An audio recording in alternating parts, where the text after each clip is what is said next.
അപ്പോ അതുകൊണ്ട് തന്നെ ഈ ഗ്രൂപ്പിലുള്ള മുഴുവൻ ആളുകളോടും പറയാനുള്ള ഒരു കാര്യം, നിങ്ങൾക്ക് ആർക്കെങ്കിലും എന്തെങ്കിലും പ്രയാസങ്ങളോ മനപ്രയാസങ്ങളോ ഉണ്ടെങ്കിൽ നിങ്ങൾക്കത് ആരോടെങ്കിലും സംസാരിക്കണം, അല്ലെങ്കിൽ അതിനൊരു പരിഹാരം കാണാനാവാതെ ഒരു പ്രയാസത്തിലാണ് നിങ്ങൾ ഉള്ളതെങ്കിൽ ഞാനുമായി നിങ്ങൾക്ക് കോൺടാക്ട് ചെയ്യാം. ഗ്രൂപ്പ് അഡ്മിന്മാരിൽ എൻ്റെ പേരുണ്ട്. നിങ്ങൾക്ക് അതിൽ നേരിട്ട് എന്നോട് മെസ്സേജ് അയച്ച് ചാറ്റ് ചെയ്യുകയും ചെയ്യാം. എന്തെങ്കിലും കാര്യങ്ങൾ നിങ്ങൾക്ക് പറയാനുള്ളതുണ്ടെങ്കിൽ നിങ്ങൾക്ക് പറയാം. എന്നെ കൊണ്ട് കഴിയുന്ന പരിഹാരങ്ങൾ ഞാൻ പറയാം, അല്ലെങ്കിൽ എന്നെ കൊണ്ട് ചെയ്യാൻ പറ്റുന്ന കാര്യങ്ങൾ ചെയ്തു തരികയും ചെയ്യും. അതാണ് ഇതിന്റെ ഒരു ആമുഖമായി പറയാനുള്ളത്. ഒരിക്കൽ കൂടി ഹോപ്സ് ഓഫ് ടോക്സിന്റെ 11ാം എപ്പിസോഡിലേക്ക് എല്ലാവർക്കും സ്വാഗതം. ജസ്ന മാമിനെ ഈ ഒരു സെഷൻ കൈകാര്യം ചെയ്യാൻ വേണ്ടി വെൽക്കം ചെയ്യുകയാണ്. വെൽക്കം ജസ്ന മാം. ബാക്കിയുള്ള സെഷന് ജസ്ന മാം കൈകാര്യം ചെയ്യും. എല്ലാവരും അത് ശ്രദ്ധാപൂർവം കേൾക്കുകയും സംശയങ്ങൾ എന്തെങ്കിലും ഉണ്ടെങ്കിൽ കുറിച്ച് വെച്ച് നിങ്ങൾക്ക് അവസാനം നിങ്ങൾക്ക് ചോദിക്കാനുള്ള അവസരം ഉണ്ടാവുകയും ചെയ്യും. Thank you. Have a nice day. എല്ലാവരും ജോയിൻ ചെയ്ത എല്ലാവർക്കും എന്താ പറയാ, ഒരുപാട് പ്രതീക്ഷയോടെ നിൽക്കുന്നവരായിരിക്കും. അതുപോലെ പാരന്റിങ് സെഷനുകൾ അറ്റൻഡ് ചെയ്യുന്ന ഒരുപാട്, എങ്ങനെ നല്ലൊരു ബെറ്റർ പാരന്റ് ആവാം, പാരന്റ്സ് എങ്ങനെ ആവാം എന്നൊക്കെ ആകാംക്ഷയോടെ നിൽക്കുന്നവരായിരിക്കും. അപ്പോ ഒരിക്കൽ കൂടെ സാർ പറഞ്ഞ പോലെ എല്ലാം എന്തെങ്കിലും ഡൗട്ടുകളോ കാര്യങ്ങളോ ഉണ്ടെങ്കിൽ നിങ്ങൾ അതിനുള്ളൊരു ടൈം തരുന്ന സമയത്ത് ചോദിക്കുകയും പറയുകയൊക്കെ ചെയ്യാം. അപ്പോൾ സ്റ്റാർട്ടിങ് തന്നെ ഞാൻ ചോദിക്കുകയാണ്, ഈ ഒരു ക്ലാസ് നിങ്ങൾ ജോയിൻ ചെയ്യുന്ന സമയത്ത് നിങ്ങളുടെ മൈൻഡിൽ എന്തുകൊണ്ടാണ് നിങ്ങൾ കയറിയത്? ആരെങ്കിലും ഒന്ന് രണ്ട് ആളുകൾ ജോയിൻ ചെയ്യുന്ന സമയത്ത് മൈൻഡിൽ എന്തായിരുന്നുള്ളത്? Just okay, be a better parent, ഒരു ബെറ്റർ പാരന്റ് ആവണം എന്നുള്ളൊരു ആവശ്യം. അപ്പോ ഞാൻ ചോദിക്കുക, ഇപ്പോ നിങ്ങൾ പാർട്ടിസിപ്പൻസിനോട് ചോദിക്കുകയാണ്, ഞാനൊരു ബെറ്റർ പാരന്റ് ആണ്, എല്ലാം ഇതുവരെ എക്സ്പീരിയൻസ് ചെയ്തതില്, ഇതുവരെ കുട്ടികളെ നോക്കിയതില് ഒക്കെ ആണ് എന്ന് കോൺഫിഡന്റോട് കൂടി നമുക്ക് പറയാൻ പറ്റുമോ? ആർക്കെങ്കിലും പറയാൻ പറ്റുമോ? ഇല്ല. അതെ, കാരണം നമ്മൾ മനുഷ്യരാണ്. നമുക്ക് ദേഷ്യം വരും.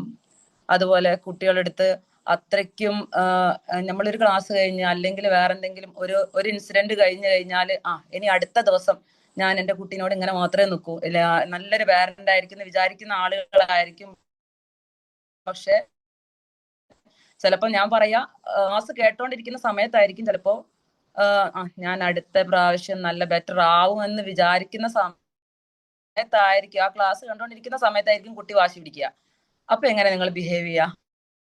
ആ സമയത്ത് ആ കുട്ടീനെ അത്രയും നമ്മൾ ശ്രദ്ധ കേട്ടോ, അല്ലെങ്കിൽ ഏതെങ്കിലും ഒരു വർക്ക് ചെയ്തുകൊണ്ടിരിക്കുന്ന സമയത്ത് കുട്ടിയുടെ വാശി എങ്ങനെ മാറ്റാം എന്നുള്ള ക്ലാസ്സിലായിരിക്കും ചിലപ്പോൾ നമ്മൾ കണ്ടുകൊണ്ടിരിക്കുന്നത്. ആ വാശി പിടിക്കുന്ന കുട്ടീനെ എങ്ങനെ ഹാൻഡിൽ ചെയ്യും? അതാണ് പറയുന്നത്. ഇപ്പോ നമ്മളൊരു പെർഫെക്റ്റ് പാരന്റ് ആവാൻ ഒരിക്കലും, ഒരാൾ കമന്റ് ചെയ്തു, ഒരു നല്ല പാരന്റ് ആവാൻ, പെർഫെക്റ്റ് പാരന്റ് ആവാൻ, ഒരു ബെറ്റർ പാരന്റ് ആവാൻ, ഒരു പെർഫെക്റ്റ് പാരന്റ് ആവാൻ നമുക്ക് സാധിക്കൂല. ഒരു ബെറ്റർ പാരന്റ് ആവാൻ ശ്രമിക്കാം, കാരണം നമ്മൾ മനുഷ്യരാണ്. അതുകൊണ്ട് ഇപ്പൊ പ്രത്യേകിച്ച് നമ്മുടെ ഇന്നത്തെ ജനറേഷൻ, പ്രത്യേകിച്ച് പറയാൻ ഒരു ആൽഫ ജൻ, ഈ ഗണത്തിൽപ്പെട്ട ഒരു 2010 to 25 ഇതിലേക്ക് വരുന്ന സമയത്ത് നമ്മുടെ കുട്ടികൾ കാണുന്നതും, അവരൊരു ജനിച്ച് വീഴുന്നത് തന്നെ ഏതെങ്കിലും ഒരു ഗാഡ്ജറ്റിന്റെ സൗണ്ട് കേട്ടോണ്ടായിരിക്കും, അല്ലെങ്കിൽ അവരുടെ പ്ലേ ഗ്രൗണ്ട് ഒരു വെർച്വൽ വേൾഡ് ആയിരിക്കും. അതല്ലെങ്കിൽ അവര് എല്ലാം സ്പീഡായിട്ട് കിട്ടാൻ ആഗ്രഹിക്കുന്ന ആ ഒരു ത്വരയുള്ള മക്കളാണ് നമ്മളിത്. അപ്പൊ നമ്മള് ജനിച്ച് ജനിച്ച സമയത്ത് എങ്ങനെയാണോ അതുപോലെ ആക്കാനുള്ള ശ്രമത്തില്, അല്ലെങ്കിൽ ഞാനന്ന് പഠിച്ചതുപോലെ, ഞാനന്ന് എന്നെ പഠിപ്പിച്ചതുപോലെ എന്ന് ആക്കാൻ ശ്രമിക്കുക. അതൊക്കെയാണ് ഇപ്പൊ ആ ഒരു മത്സരത്തിന്റെ ഇടയിലാണ് നമ്മുടെ പാരന്റിങ്ങിന്റെ ആ ഒരു പ്യൂരിറ്റി നഷ്ടപ്പെട്ടു പോകുന്നത്, ബെറ്റർ പാരന്റ് ആവാൻ പറ്റാത്തത്. മെയിനായിട്ട് പറയുകയാണെങ്കിൽ പണ്ടൊക്കെ ഒരു ജോയിന്റ് ഫാമിലിയിലൊക്കെ ജനിക്കുന്ന ആളുകൾക്ക്, പ്രത്യേകിച്ച് കുട്ടികളെ ഭയങ്കര ഓവർ പ്രൊട്ടക്ട് ചെയ്യുന്നില്ല അവര്. ഗ്രാൻഡ് പാരന്റ്സ് ഉണ്ടാവും, വീട്ടിലെ മെമ്പേഴ്സ് ഉണ്ടാവും. പക്ഷെ ഇന്ന് നിങ്ങൾ ആലോചിച്ച് നോക്കിയാൽ മതി, ന്യൂക്ലിയർ ഫാമിലിയിൽ ഒരച്ഛൻ ഒരമ്മ അങ്ങനെ നിൽക്കുന്ന ഇവർ ഓവർ പ്രൊട്ടക്റ്റഡ് ആണ്. കുട്ടികളെ ഓവറായിട്ട് പ്രൊട്ടക്ട് ചെയ്യുക. അവര് ഓവർ പ്രൊട്ടക്ട് ചെയ്യുന്ന സമയത്ത് കുട്ടികൾക്ക് വളരാനുള്ള അവരുടെ ഇവരെ അവർക്ക് വളരെ കുറെ പ്രതിസന്ധികൾ വരും. ഇപ്പോ നമ്മുടെ പാരന്റിങ്ങില് ഫസ്റ്റ് ഒരു കുട്ടി ജനിക്കുന്നത് എടുക്കുക. അപ്പൊ ജനിച്ച് വീഴുന്ന കുട്ടീനെ നടക്കാൻ പഠിക്കാൻ സമയത്ത് ഇപ്പോഴുള്ള പാരന്റ്സിന് എന്താ, വീണ് പോയാൽ ഇപ്പൊ എന്തെങ്കിലും പറ്റുമോ, വീണാൽ ഇപ്പൊ എന്തെങ്കിലും പറ്റുമോ, അതിനെ കൊണ്ട് എന്താ അത് ഒരിപ്പോ ഹോസ്പിറ്റലിലത്തെ കേസിന് ഫസ്റ്റ് മുതൽ ആ ഒരു കുട്ടി ജനിക്കുന്നത് മുതൽ തന്നെ നമുക്ക് എടുക്കാം. ജനിക്കുന്ന സമയത്ത് തന്നെ ചിലപ്പം ഹോസ്പിറ്റലിൽ നിന്ന് ഡോക്ടേഴ്സ് പറയും 2 മണിക്കൂർ ഇടവിട്ട് മാത്രമേ നമ്മൾ ഫീഡ് ചെയ്യാൻ പറ്റൂ എന്ന്. പക്ഷെ അങ്ങനെയാണോ ഫീഡ് ചെയ്യുന്നത്? ഒരു 5 മിനിറ്റ് കഴിഞ്ഞ് കുട്ടി കരഞ്ഞാൽ അപ്പേ ഇരിക്കാനുള്ള ക്ഷമന നഷ്ടപ്പെടുത്തുന്ന ആരാ? നമ്മൾ തന്നെ. അവിടെ 2 മണിക്കൂർ കഴിഞ്ഞെന്ന് പറയുമ്പോ അത്രയാ ക്ഷമിക്കാനുള്ള, അപ്പോഴേ ഫുഡ് കിട്ടുമോ, അപ്പോഴേ വിശപ്പ് മാറും എന്നുള്ള അതപ്പം മാറ്റാൻ നമുക്ക് പറ്റുന്നില്ല. അതുപോലെ നടന്നു പഠിക്കുന്ന സമയത്ത് കുട്ടികള് എന്താ, നമ്മളവര് വീഴട്ടെ, എണീറ്റ് നടക്കട്ടെ, അതിന് സമ്മതിക്കുന്നതിന് പകരം ഇപ്പൊ കൊടുക്കുന്ന എന്താ, വാക്കറിലേക്ക് അങ്ങ് വെച്ചു കൊടുക്കുക, ടയർ വെച്ചു കൊടുക്കുക നടക്കാൻ. നടന്ന് പഠിക്കാനുള്ള ഒരു അവസരം, അവർക്ക് വളരാനുള്ള എല്ലാ അവസരങ്ങളും നഷ്ടപ്പെടുത്തുന്നത് സ്വന്തം പാരന്റ്സ് തന്നെയാണ്. അതുപോലെ നമ്മളൊരു ഭക്ഷണം കൊടുക്കുക കുട്ടിക്ക്, അപ്പൊ പ്ലേറ്റിലൊക്കെ ഇട്ട് കൊടുക്കുന്ന സമയത്ത് കുറെ വേസ്റ്റ് ആവല്ലോ, അല്ലെങ്കിൽ മോന്റെ കയ്യിലാവല്ലോ ഷർട്ടിലാവല്ലോ എന്ന് വിചാരിച്ച് നമ്മൾ എന്താ ചെയ്യുന്നേ, വാരി കൊടുക്കുന്നുണ്ട്.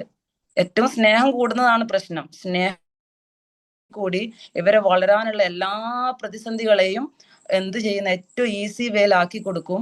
എന്നിട്ടൊരു സമയത്ത് പറയും കുട്ടിക്ക് വാശിയാണ്, കുട്ടിക്ക് ക്ഷമയില്ല. ഫുള്ള് കുറ്റങ്ങൾ മുഴുവൻ ആർക്കാണ്? കുട്ടികൾക്ക്. നിങ്ങൾ കണ്ടിട്ടുണ്ട് നമ്മുടെ കോഴിക്കുഞ്ഞുങ്ങൾ, കോഴി മുട്ട വിരിഞ്ഞു കഴിഞ്ഞ് ഈ കോഴിക്കുഞ്ഞ്, എന്റെ പാരന്റിങ് ഒന്ന് ശ്രദ്ധിച്ചു നോക്കിയാൽ അറിയാം. കോഴിക്കുഞ്ഞ് ആദ്യമൊക്കെ ഇവർക്ക് കിട്ടുന്ന ഫുഡ് കൊത്തി നുറുക്കിയൊക്കെ ചിലപ്പം വായിൽ വരെ അങ്ങ് ഇട്ട് കൊടുക്കും ഇവര്, കോഴി. പക്ഷെ കുറച്ച് രണ്ടാമത്തെ ദിവസമൊക്കെ ആവുന്ന സമയത്ത് കോഴി എന്ത് ചെയ്യും, കോഴിന്റെ ഇവിടെ തീറ്റ ഉണ്ട്, അടുത്ത് നിൽക്കും, എന്തെങ്കിലും ഇതിനെ കുട്ടികളെ ഈ പരുന്തോ അതൊക്കെ ചെയ്യുന്നതിന് വേണ്ടിയിട്ട് അടുത്തൊരു പ്രൊട്ടക്ഷൻ പോലെ നിൽക്കും എന്നല്ലാതെ കഴിച്ചോ എന്നുള്ള മട്ടിൽ അടുത്ത് നിൽക്കുക ചെയ്യാം. പിറ്റത്തെ ദിവസം എന്താ ചെയ്യാ, ഞാനിതാ ഈ ഭാഗത്തുണ്ട്, നിങ്ങൾ അവിടുന്ന് ഭക്ഷണം കഴിച്ചോ എന്നാ പറയാ. അപ്പൊ ഈ കോഴിക്കുഞ്ഞിനുള്ള ആ ഒരു പാരന്റിങ് മെത്തേഡ് പോലെ നമ്മൾ മനുഷ്യർക്ക് ഇല്ലാതാവുകയാണ്. അപ്പൊ ഒരു എക്സാമ്പിൾ പറയുകയാണെങ്കിൽ, ഒരു കുഞ്ഞ് സ്റ്റോറി പറയാം. ഒരാളിങ്ങനെ നടന്നു പോവാണ്. അപ്പോ നടന്നു പോകുന്ന സമയത്ത് ഒരു മരത്തിൽ ഒരു കൊക്കൂൺ കണ്ടു. കൊക്കൂൺ അറിയാലോ, ബട്ടർഫ്ലൈ വിരിയുന്നതിന് മുമ്പേ ഉള്ള ഒരു സ്റ്റേജ് ആണ്. അപ്പൊ അയാൾ അത് വീക്ഷിച്ചുകൊണ്ടിരിക്കുകയാണ്, കുറെ സമയം വീക്ഷിച്ചുകൊണ്ടിരുന്നപ്പോ അതിങ്ങനെ ഓപ്പൺ ആവാൻ എങ്ങനെ ശ്രമിക്കുന്നുണ്ട്. അയാൾ കുറെ നേരം പിന്നെയും വീക്ഷിച്ചുകൊണ്ടിരിക്കുകയാണ് ഇത് പുറത്ത് വരുന്നത് കാണാന്. പക്ഷെ അയാൾക്ക് ക്ഷമയില്ലാതായി, അയാൾ അത് എടുത്ത് ഈ ബട്ടർഫ്ലൈനെ പുറത്തെടുക്കുന്നില്ല. കാരണം അതിനെ ശ്രമിച്ച് ഈ കൊക്കോണിൽ നിന്ന് പുറത്ത് വരാനുള്ള ശ്രമങ്ങൾ കഴിയുമ്പോൾ മാത്രമേ ആ ബട്ടർഫ്ലൈക്ക് പൂർണ്ണ വളർച്ചയില് പറക്കാൻ പറ്റുള്ളൂ. അതുപോലെയാണ് ഇന്നത്തെ പാരന്റിങ്ങില് പോകുന്നത്. വേറൊരു എക്സാമ്പിൾ പറയുകയാണെങ്കിൽ, എക്സാമ്പിൾ അല്ല, ഇപ്പൊ ഞാൻ പറഞ്ഞല്ലോ ഞാൻ വർക്ക് ചെയ്യുന്നത് ഒരു സ്കൂളിലാണ്. അപ്പോ നമുക്കറിയാം കുട്ടികളെ കെയറിങ് എന്ന് പറയുമ്പോൾ അത്രയും ഓവർ പ്രൊട്ടക്റ്റിംഗ് ആണ്. അത് അവരെ നശിപ്പിച്ച് കളയായ ഒരു പാരന്റ് എന്നെ വിളിച്ചു പറയാണ്, മോനെ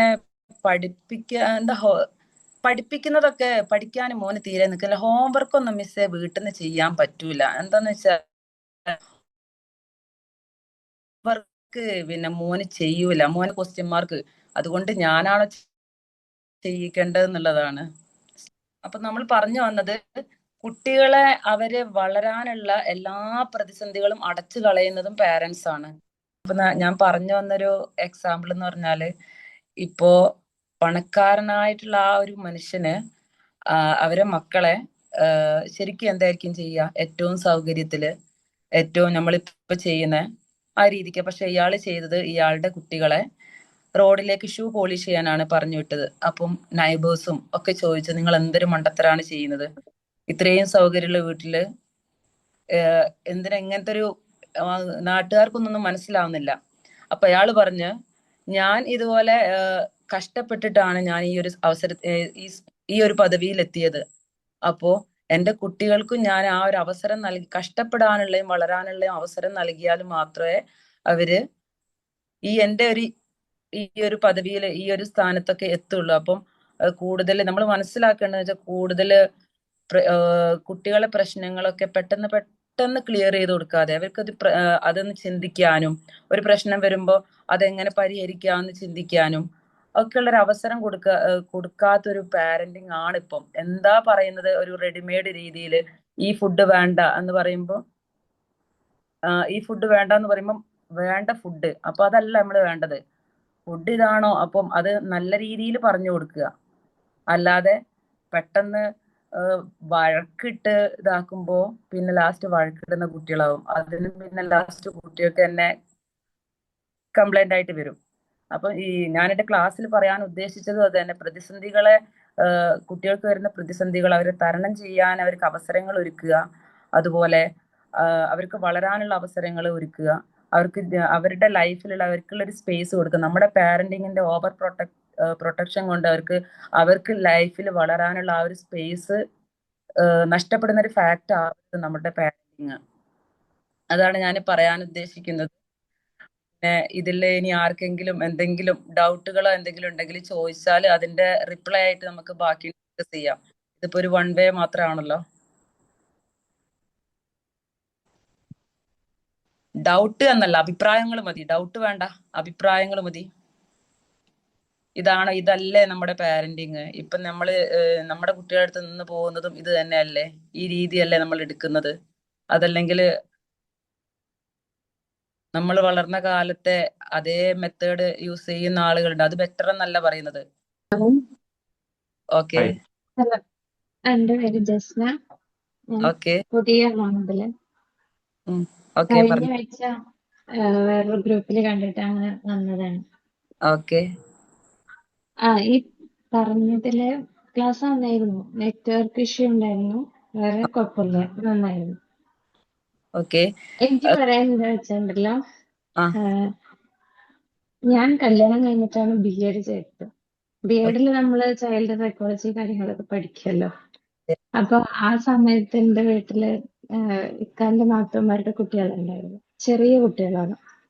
അപ്പൊ അവരുടെ അടുത്ത് ഇവര് പെരുമാറുന്ന കാണുമ്പോ ഞാൻ ആ സൈക്കോളജി ബേസിൽ കുട്ടീനോട് നോ പറയിപ്പിച്ച് അങ്ങനെയൊക്കെ സൈക്കോളജി പഠിച്ചത് പ്രാവർത്തികമാക്കാൻ വീട്ടില് ശ്രമിച്ചായിരുന്നു.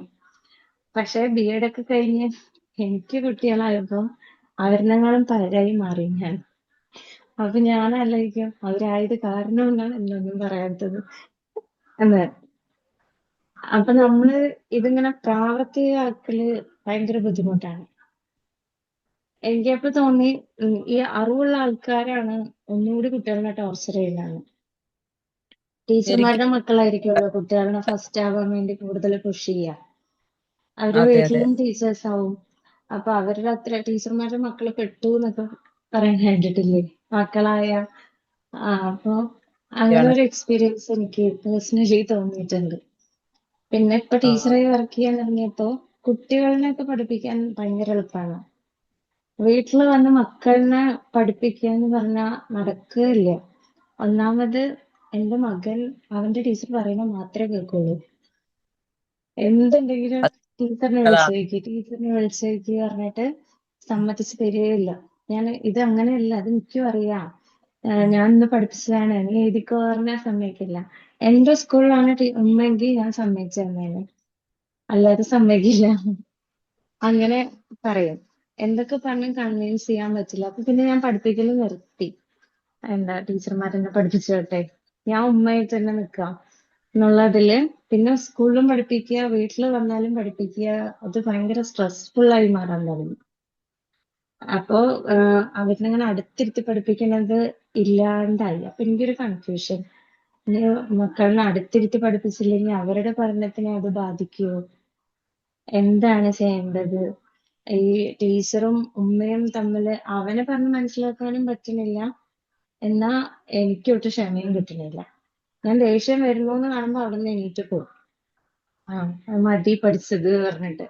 അപ്പൊ അതും പറ്റില്ല അവന്, എനിക്ക് പഠിക്കണം, തന്നെ പഠിപ്പിക്കാത്തത് എന്ന് പറഞ്ഞിട്ട് അവൻ തുടങ്ങും. ഭയങ്കര പേടിയാണ്. പഠിക്കണം പഠിക്കണം എന്നാ അതിനനുസരിച്ച് ശ്രമിക്കാനുള്ള ഒരു ക്ഷമയും ഇല്ല. അപ്പൊ വലുതാവുമ്പോ ശരിയാവും എന്നുള്ളൊരിതില് അങ്ങനെ പോവാണ്. ഓക്കെ. അപ്പൊ അതാണ് എൻ്റെ ഒരു ഇത് കൺഫ്യൂഷൻ.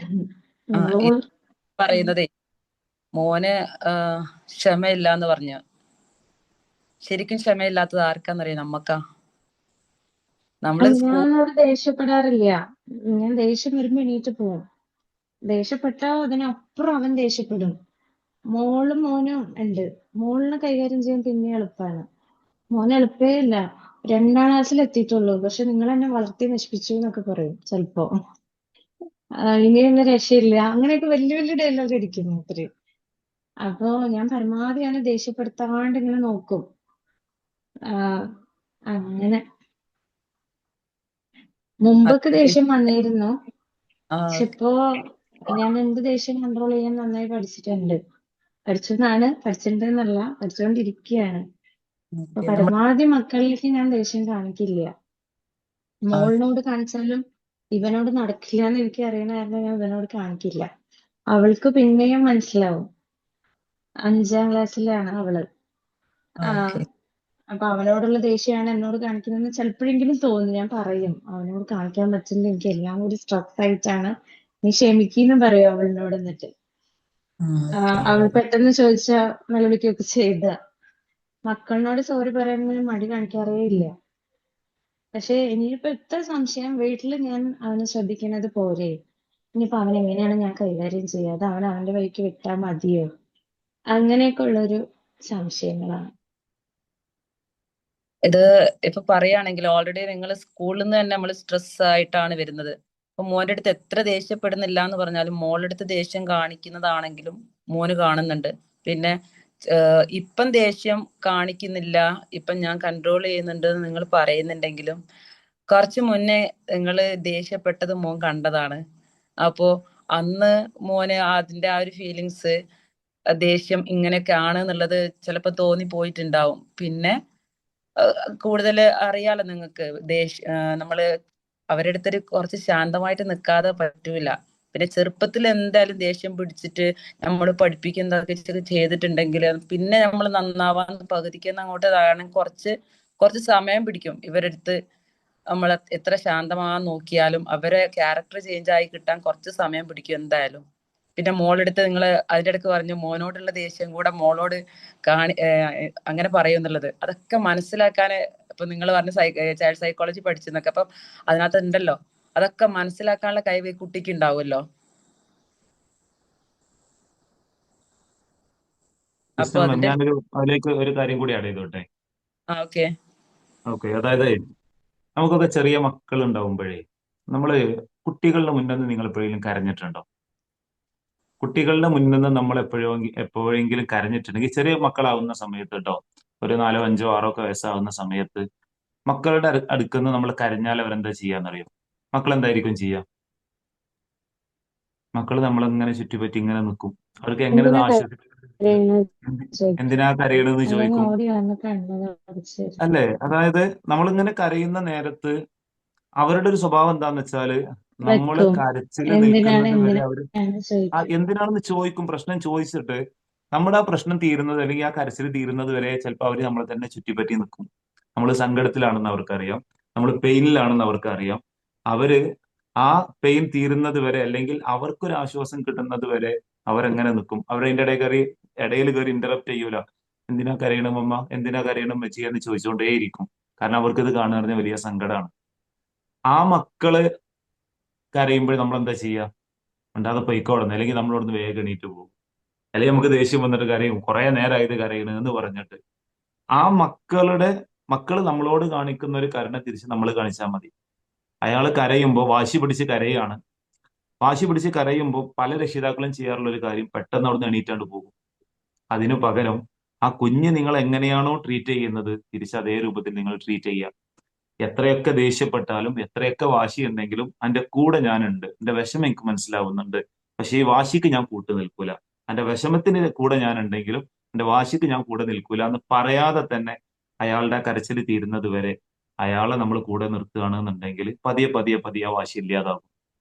അയാളുടെ സങ്കടം വരുമ്പോൾ ഏതൊരു സങ്കടം നമ്മളോട് വന്ന് പറയും.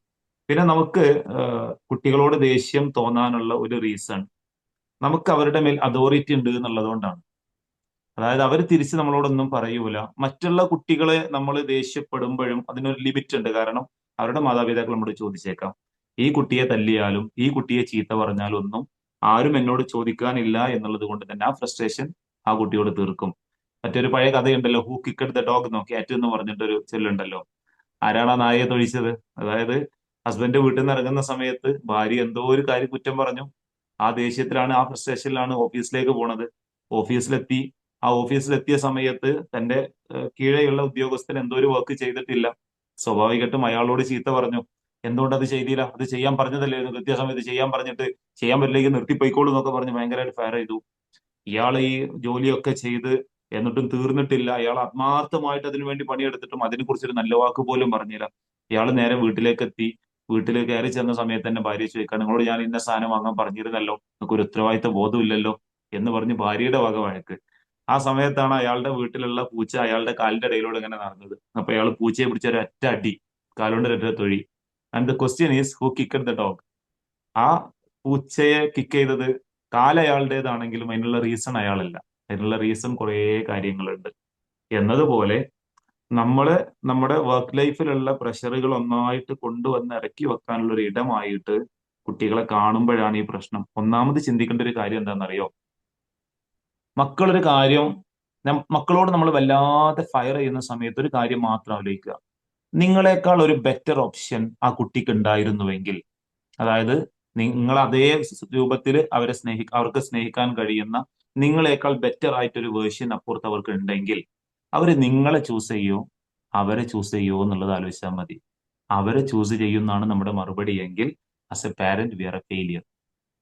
കുട്ടികളെ പാരന്റിങ് എന്നുള്ളത് ഒരു ഈസി ജോബ് അല്ല. പാരന്റിങ് ഒരു ഈസി ജോബ് അല്ല, അത് ഉറപ്പാണല്ലോ. അത് ഈസി ജോബ് അല്ല. ഞാൻ ചെയ്യാൻ പോണത്, നിങ്ങൾക്ക് എപ്പോഴും ദേഷ്യം വരുമ്പോൾ ഒരൊറ്റ കാര്യം മാത്രം ചെയ്താൽ മതി. എന്താണോ നിങ്ങൾ അടുത്തത് ചെയ്യാൻ പോണത്, ദേഷ്യം പിടിച്ച് കുട്ടിയോട് എന്താണോ പറയാൻ പോണത്, എന്താണോ ചെയ്യാൻ പോണത്, അതിന്റെ മുമ്പായിട്ട് ഒരു 2 സെക്കൻഡ് ഒന്ന് പോസ് ചെയ്യാം. ആ പോസ് ചെയ്തിട്ട് ഞാൻ ഇനി പറയുന്ന വാക്കുകൾ എന്റെ കുട്ടിയിൽ എങ്ങനെ എഫക്ട് ഉണ്ടാക്കും എന്നുള്ളത് ചിന്തിച്ചിട്ട് ബാക്കി പറയാൻ ശ്രമിക്കുക. അത് അത്ര എളുപ്പമുള്ള കാര്യമല്ല. ബട്ട് ഒരു തവണ നിങ്ങൾ ശ്രമിക്കുകയാണെങ്കിൽ വലിയ മാറ്റങ്ങൾ കുട്ടിയിൽ ഉണ്ടാകും എന്നുള്ളത് മനസ്സിലാക്കുക. ഓക്കെ, നിങ്ങൾക്കുള്ള ചോദ്യത്തിനുള്ള മറുപടി തൃപ്തിയായിട്ടുണ്ടാകും എന്ന് വിചാരിക്കുന്നു.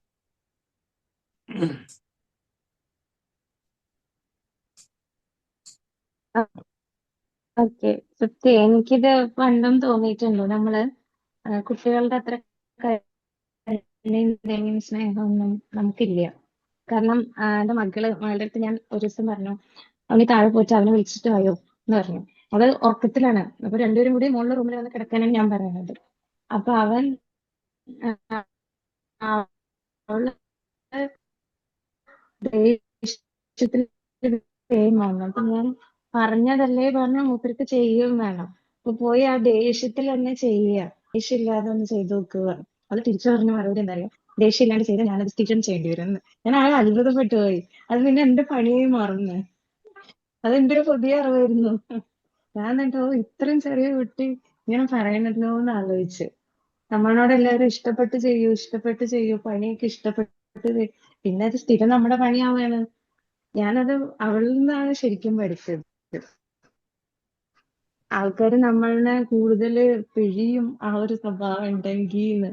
അതെന്റെ മകളെന്നെ പഠിച്ചത്. അപ്പൊ ഞാൻ ആലോചിച്ചു, മക്കള് നമ്മൾ വിചാരിക്കണ പോലെ അല്ല. അവരിൽ നമുക്ക് ഒരുപാട് പഠിക്കാനുണ്ട്. അപ്പൊ അതിനു വേണ്ടിയിട്ടായിരിക്കും പടച്ചോൻ ഇതുപോലത്തെ 2 നല്ല മക്കളെ തന്നത് എന്ന് പറഞ്ഞ് ഞാൻ എപ്പോഴും അൽഹംദുലില്ലാ പറയാറുണ്ട്.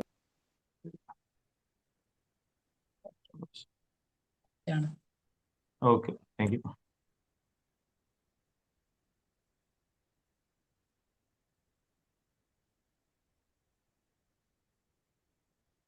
ഇനി ആരെങ്കിലും ഇതുപോലൊരു സംശയം, ഒരു സംശയം ചോദിച്ചപ്പോൾ എന്തൊക്കെ അറിവുകളാണ് അല്ലെ? അതെ അതെ.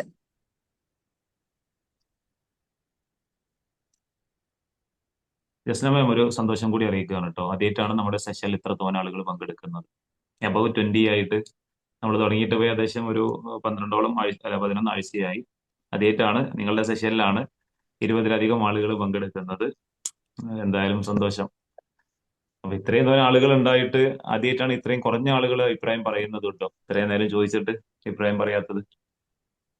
എല്ലാവരും എങ്ങനെ വോയിസ് അഭിപ്രായങ്ങൾ പറഞ്ഞു കഴിയുമ്പോഴാണ് നമുക്കും എന്തെങ്കിലും പറയാനുണ്ടാവുന്നുള്ളൂ.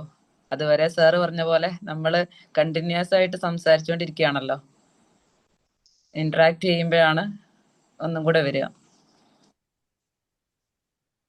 ഹലോ, ഓക്കെ, കേൾക്കുന്നുണ്ടോ? കേൾക്കുന്നുണ്ട്. ഞാനിപ്പോ ജസ്ന എന്ന് പറഞ്ഞ അവര് സംസാരിച്ചപ്പോ അതേ ഒരു ഫീലിങ്ങിലാണ് ഞാനും ഇപ്പൊ പോകുന്നത്. എനിക്ക് 2 കുട്ടികളാണ്. അപ്പോ ഈ പറഞ്ഞ പോലെ ഞാനിങ്ങനെ ടീച്ചറല്ല, എന്നാലും ഇങ്ങനെ ട്യൂഷനൊക്കെ ഇങ്ങനെ ഓൺലൈനൊക്കെ എടുക്കുന്ന ആളാണ്. പക്ഷെ ഞാൻ ബാക്കിയുള്ള കുട്ടികളെയൊക്കെ നന്നായിട്ട് ട്രീറ്റ് ചെയ്യാൻ എനിക്ക് പറ്റുന്നുണ്ട്. പക്ഷെ മോനെ അങ്ങോട്ട് ഇരുത്തിച്ച് നല്ല കൂളായിട്ട് ഇരുത്തിക്കും ട്ടോ. പക്ഷെ അവർക്ക് പൊതുവെ നമുക്ക് ആർക്കും തന്നെ വലിയവർക്കും ചെറിയ കുട്ടിയെക്കാളും ഉപദേശങ്ങൾ ഇഷ്ടപ്പെടുന്നില്ലല്ലോ. ഞാൻ എന്തെങ്കിലും ഇത് റോങ് ആയ ഒരു കാര്യം ഇങ്ങനെ റിപ്പീറ്റ് 2 തവണയിലധികം പറഞ്ഞു പോയി അവിടെ ഇട്ടങ്ങ് പോയി. ഞാൻ പറയുന്ന സമയത്ത് വേറെ ആരെങ്കിലും ഇപ്പൊ എന്റെ അനിയത്തിയോ വേറെ ആരെങ്കിലും ആണ് ഓലെത്ത് കൂളായിട്ട് എന്ത് പറഞ്ഞാലും പ്രശ്നമല്ല. പാരന്റ്സിന് നമ്മളിപ്പോ പിന്നെ ഉമ്മാരെന്തെങ്കിലും ഇങ്ങനെ പറയുമ്പോഴേക്കും ഒരു ഓവർ ഒരു ഇതാക്കുന്ന ഒരു പ്രശ്നമാണ്. അങ്ങനെ അങ്ങോട്ടൊരു കിട്ടാത്ത ഒരു ഇത്. പിന്നെ ഞാനുമായിട്ട് ഇങ്ങനെ അടുപ്പിക്കാൻ ഇങ്ങനെ നോക്കൂ. പിന്നെ ഒന്ന് ക്ലോസ് ആയിട്ട് നല്ല ഇതാണ് ഞങ്ങൾ തമ്മിൽ. പക്ഷെ ഈ പഠിക്കുന്ന ആ ഒരു സമയത്ത് പിന്നെ അവൻ അറിയുന്ന ഒരു കാര്യം ഞാൻ റിപ്പീറ്റ് ചെയ്യാൻ പാടില്ല. അപ്പൊ ഇത് എനിക്ക് അറിയുന്നതല്ലേ അങ്ങനെ പറഞ്ഞു കണ്ട ഒരു പ്രശ്നമാണ്. അങ്ങനെയൊക്കെയാണ്. പിന്നെ സാറ് നേരത്തെ പറഞ്ഞില്ലേ നമ്മൾ കുട്ടികൾ കരയുന്ന സമയത്തൊക്കെ അവരെ ഫീലിങ്സ് മനസ്സിലാക്കാന്നുള്ളത്. അപ്പൊ 2 കുട്ടികൾ എന്ന് പറഞ്ഞാൽ ഒരാൾക്ക് എനിക്ക് 1.5 വയസ്സ് പിന്നെ ഉള്ള മോനാണ്. ആ കുട്ടികളെ ഇത് ഞാൻ പറയാട്ടോ. പിന്നെ നമ്മളിപ്പോ ഒരു കുട്ടി ഇങ്ങനെ കരഞ്ഞുകൊണ്ടിരിക്കുമ്പോ ഞാനിപ്പോ നിസ്കരിക്കുന്ന സമയത്ത് വേറെ ഹസ്ബൻഡ് പുറത്തേക്കും, മോന് ക്ലാസ് പോകും. ഇപ്പൊ ഇവനും ഞാനും ഒറ്റക്കാണ് ഉണ്ടാവുക. അപ്പൊ ചെറിയ ആള് ഞാൻ നിസ്കരിക്കുന്ന സമയം കൈ കെട്ടുന്ന സമയം മുതൽ ഓൻ കരച്ചിൽ തുടങ്ങും. അപ്പോ ആ നിസ്കാര റൂമല്ല ഫസ്റ്റ് ടൈമൊക്കെ ഞാന് ഇങ്ങനെ മേലെ അടുപ്പിച്ച് നിർത്തേനു, എന്നാലും കരച്ചിൽ നിർത്തൂലായിന്. ഇപ്പൊ അടുത്തായിട്ട് ഞാൻ അവ കരഞ്ഞത് പിന്നെ ഞാൻ അങ്ങനെ റിപ്പീറ്റ് ചെയ്യും. മമ്മ നിസ്കരിച്ചതായിരുന്നു മോനെ, മോന് കുറേ കരഞ്ഞ് കിച്ചണിൽ പോയി, ഇവിടെ പോയി, കുറേ കരഞ്ഞോ, മോന് സങ്കടായോ, ഓന്റെ ഫീലിങ്സ് ഞാൻ പറയാൻ തുടങ്ങി. ആ സ്പോട്ടിൽ ഓന്റെ കരച്ചിലോ നിർത്തി. അങ്ങനല്ല നമ്മള് കുട്ടികളുമായിട്ട് കരഞ്ഞാല് ഇപ്പൊ നമ്മൾ പാരന്റ്സ് ആയാലും നമ്മൾ ഓരോ ജോലിക്കിടയിലായിരിക്കും കുട്ടികൾ ഇങ്ങനെ കരഞ്ഞോണ്ടിരിക്കും. നമുക്ക് ദേഷ്യം പിടിച്ചിട്ട് ഒന്നുകൂടി ചിലപ്പോ എന്റെ കുട്ടികൾ വീണാലൊക്കെ അധിക പേരൻസ് ഒന്നുകൂടി അവിടെ ഇട്ടിട്ട് ഒന്നുകൂടി കൊടുക്കും. പക്ഷെ എന്തെങ്കിലും ഒരു കുട്ടിക്ക് എന്തെങ്കിലും പ്രയാസം വന്നാൽ നമ്മൾ അവരിലേക്ക് ഒന്ന് ജസ്റ്റ് ഒന്ന് ഇറങ്ങി ചെന്നിട്ട് കുട്ടിക്ക് എന്താ പ്രശ്നം, ഇപ്പൊ എന്തെങ്കിലും വലിയ കുട്ടികളൊക്കെ ഉണ്ടെ ബോള് കിട്ടാത്ത പ്രശ്നമാണ്, അവൻ ആ ബോള് തന്നില്ല എന്നുള്ള പരാതിയൊക്കെ ആണ് വന്നതെന്ന് വെച്ചാല് നമ്മള് അവരെ ഫീലിങ്സ് നമ്മളൊന്ന് പറഞ്ഞു നോക്കുക ആ കുട്ടികളോട്. ഇപ്പൊ ഞാൻ പറഞ്ഞില്ലേ മോൻ ഇങ്ങനെ എന്നും ഇങ്ങനെ കരയുക ചെയ്യാ. ഇപ്പൊ ഞാൻ എന്ത് ചെയ്യും, അത് റിപ്പീറ്റ് ഇങ്ങനെ പോവുക. എന്നാലും ആ സ്പോട്ടിൽ നിർത്തും. മോൻ ഇങ്ങനൊക്കെ ആയി കരഞ്ഞോ, സങ്കടായോ, ഓന്റെ ഫീലിങ്സ് ഒക്കെ ഞാൻ പറയും. അപ്പൊ കുട്ടിക്ക് മനസ്സിലാവുമായിരിക്കും ഞാൻ മനസ്സിലാക്കി എന്നുള്ളത്.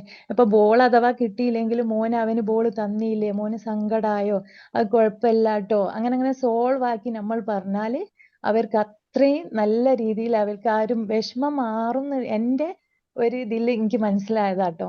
പിന്നെ അതേപോലെ കുട്ടികളുമായിട്ട് അടുക്കാന്നുള്ള രീതിയിൽ ഞാൻ ഇപ്പൊ വലിയ ആളെ എനിക്ക് കിട്ടുന്നില്ല എന്നൊക്കെ പറഞ്ഞല്ലോ. ഇപ്പൊ ഞാൻ ചെറുതായിട്ട് തുടങ്ങിയെന്ന് വെച്ചാല് 2 ടൈം ഇപ്പൊ ചെറിയ ആളുള്ളതുകൊണ്ട് എനിക്ക് ഫുൾ ടൈം അവന്റെ കൂടെ നിൽക്കാനൊന്നും പറ്റുന്നില്ല. ആദ്യം ഞാന് നിക്കേനു, അതിന്റെ ഒരു പ്രശ്നമാണോന്നും അറിയൂല. ഇപ്പൊ കുറെയൊക്കെ വിട്ട് വരുന്നുണ്ട് അവനായിട്ട്. അപ്പൊ ഞാൻ എന്ത് ചെയ്യും, ഏത് പേരൻസ് ആയാലും സ്കൂള് വിട്ട് വരുന്ന ഒരു സമയം നമ്മളെ ജോലികളൊക്കെ നിർത്തി വെച്ചിട്ട് ഒരു 10 മിനിറ്റ് അവർക്ക് വേണ്ടി ഇങ്ങനെ കൂടെ സ്പെൻഡ് ചെയ്യാണ്ട് നമ്മള് അവരെ വെയിറ്റ് അപ്പോ നല്ലൊരു ഫീലിങ്സ് അവർക്ക് കിട്ടും. ആ ദിവസം തന്നെ നന്നാവും എന്നാ ഞാൻ പറയുന്നത്. അതേപോലെ ഉറങ്ങണ സമയം ഒരു 10 മിനിറ്റ് സ്പെൻഡ് ചെയ്യും ഞാൻ ആ കുട്ടിക്ക് വേണ്ടിയിട്ട്, മോന് വേണ്ടിയിട്ട്. എന്തെങ്കിലും അല്ലെ മോന് ഇന്ന് നല്ല കാര്യം ഇന്ന് ചെയ്തല്ലോ, ഇന്നലെയുള്ളേക്കാൾ സൂപ്പറായിട്ട് ഒന്ന് 2 3 കാര്യം പറഞ്ഞാൽ ഒരുപാടൊന്നും നമ്മൾ ശ്രമിക്കണ്ട. പിന്നെ അങ്ങ് തട്ടി ഉറപ്പിക്കുക. ഉറക്കി അവിടെ നമ്മൾ നിക്കണം എന്നൊന്നുമില്ല. ജസ്റ്റ് ഒരു 2 മിനിറ്റ് തന്നെയും കുട്ടികളെടുത്ത് നമ്മൾ പാരന്റ്സ് സ്പെൻഡ് ചെയ്താൽ കുറെ മാറ്റങ്ങൾ ഉണ്ടാവും. ഇപ്പൊ മാഷാ അള്ളാ മോന്റെ അടുത്ത് എനിക്ക് കുറെ മാറ്റങ്ങൾ വരുന്നുണ്ട്. എന്നാലും പഠിപ്പിക്കാനിരിക്കുമ്പോ ആ ഒരു ദേഷ്യം ഇപ്പോഴും ഉണ്ട്. അതിന് ജസ്ന മാം സാറായാലും സൊല്യൂഷൻ പറഞ്ഞു തരണം. അത് നമ്മൾ പറയുന്നതായിട്ട് ആക്സെപ്റ്റ് ചെയ്യുന്നില്ല. നമ്മളായിട്ട് അടുക്കുക എന്നുള്ള ആ ഒരു സംഭവം ഈ 2ൽ എനിക്ക് തിരിച്ചെടുക്കാൻ കഴിഞ്ഞിട്ടുണ്ട് കേട്ടോ. ഒന്ന് സ്കൂൾ വിട്ട് വരുമ്പോ അവനെ ഞാൻ സ്വീകരിക്കാൻ നിൽക്കുക എന്നുള്ള ഒരു ഇത് ഒരു 10 മിനിറ്റ് അവന്റെ കൂടെ സ്പെൻഡ് ചെയ്യൂ. പിന്നെ ഉറങ്ങുന്ന സമയത്ത് ഒരു 10 മിനിറ്റ് അവന്റെ കൂടെ, 10 മിനിറ്റ് വേണോ അല്ല ഒരു 5 മിനിറ്റിനെങ്കിലും. അതെനിക്ക് നല്ലൊരു, അവന് ഞാനുമായിട്ട് മമ്മ മമ്മ പറഞ്ഞ അടുത്ത് വരാൻ തുടങ്ങിയിരിക്കുന്നു. പിന്നെ എല്ലാ കഥകളും പറയാനും എന്നെ വേണം വേണം ഒരു ഫ്രണ്ട്സ് ആയിട്ട് കിട്ടിയിട്ടുണ്ട്. മറ്റത് എനിക്ക് കിട്ടിയിട്ടില്ല. അതിനൊരു സൊല്യൂഷൻ എനിക്ക് വേണ്ടത്. ഇപ്പൊ പറയുകയാണെങ്കില് മോൻ ഏറ്റവും ഇഷ്ടമുള്ള ഏത് ഏരിയ ആണെന്ന് നോക്കിയിട്ട് ആ ഏരിയയിൽ കൂടെ ഒരു ആ ഏരിയ വെച്ചിട്ട് പഠിപ്പിക്കുക. ആ ഒരു മെത്തേഡിൽ കൂടെ പഠിപ്പിക്കുന്നത് നല്ലതായിരിക്കും. മോന്റെ ആ ഇഷ്ട ഇത് പറഞ്ഞാണ് ഞാൻ ജസ്ന മാമിന്റെ സ്കൂളിൽ തന്നെ ആയിട്ടോ ഞാൻ മോനെ ചേർത്തിയത്. ആദ്യ സമയത്ത് നിങ്ങൾ പറഞ്ഞല്ലോ മെത്തേഡ്, മോന്റെ മെത്തേഡ് എന്ന് വെച്ചാൽ മെറ്റീരിയൽ വെച്ചിട്ട് അങ്ങനെ ആക്ടിവിറ്റി പഠനാന്നുള്ള എനിക്ക് മനസ്സിലായതുകൊണ്ട് ഞാൻ ആ സ്കൂളിൽ നിന്ന് മാറ്റിയിട്ട് മോണ്ടിസോറി സ്കൂളിലേക്ക് ചേർത്തിയ ആളാണ് ഞാൻ. ആർക്കും ഇഷ്ടമല്ല, ഹസ്ബൻഡിന് ഇഷ്ടമല്ല, എൻ്റെ ഉപ്പാക്കൊന്നും ഇഷ്ടമല്ല, ഞാൻ പെട്ടെന്ന് അങ്ങനെ മാറ്റി. പക്ഷെ എൻ്റെ മനസ്സ് തോന്നി എൻ്റെ മോൻ ഇതല്ല ഫീൽഡ്, ഞാൻ ഇങ്ങനെ മാറ്റട്ടെ എന്ന്. മാമിന്റെ സ്കൂളിൽ നിന്നാണ് ഞാൻ വേറെ സ്കൂളിലേക്ക് മാറ്റിയത്. ഓന് മെറ്റീരിയൽ വെച്ചിട്ടുള്ള പഠനം അവനെ ഞാൻ പഠിപ്പിക്കുകയാണെങ്കിൽ ഒന്നെങ്കിൽ കൈ JCB ഉണ്ടാവും, അല്ലെ എറൈസർ കൊണ്ട് എങ്ങനെ എന്തെങ്കിലും വരച്ചുകൊണ്ടിരിക്കും. അതൊക്കെ ഓക്കെ, ഞാൻ ആക്സെപ്റ്റ് ചെയ്ത്. പക്ഷെ അവന്റെ പഠനം അങ്ങനെയാന്ന് എനിക്ക് അറിയാം. അത് മോണ്ടിസോറിയിലേക്ക് ആക്കിയപ്പോ ഓന് പക്ഷെ നമ്മൾ കേട്ടതിൽ വെച്ച് സാർ നല്ലൊരു പാരന്റ് ആണല്ലേ. അത്യാവശ്യം സത്യം. അത് മാത്രല്ല, നമുക്ക് കേൾക്കുമ്പോ തന്നെ അവര് എടുക്കുന്ന എഫേർട്ട് എത്രത്തോളം ഉണ്ടെന്ന് മനസ്സിലാവുന്നുണ്ട്. നല്ല അത് രണ്ട് മക്കളുണ്ടെങ്കിൽ ഒരു കുട്ടിയെ ഒരുക്കാനുള്ള അവസ്ഥ തന്നെ നമുക്ക് എല്ലാവർക്കും അറിയാം. രണ്ട് കുട്ടികൾ അങ്ങനെ ചെറിയ കുട്ടികളും കൂടി ആവുക, അവർ ഓരോരുത്തരെയും കെയർ ചെയ്യുക എന്നുള്ളത് എന്തായാലും ഹാറ്റ്സ് ഓഫ്, ഒരു വലിയൊരു ജോലി തന്നെയാണ് ചെയ്യുന്നത്. കേൾക്കുന്ന അറിവ് അതുപോലെ കുട്ടികളുടെ അടുത്ത് ചെയ്ത് നോക്കി.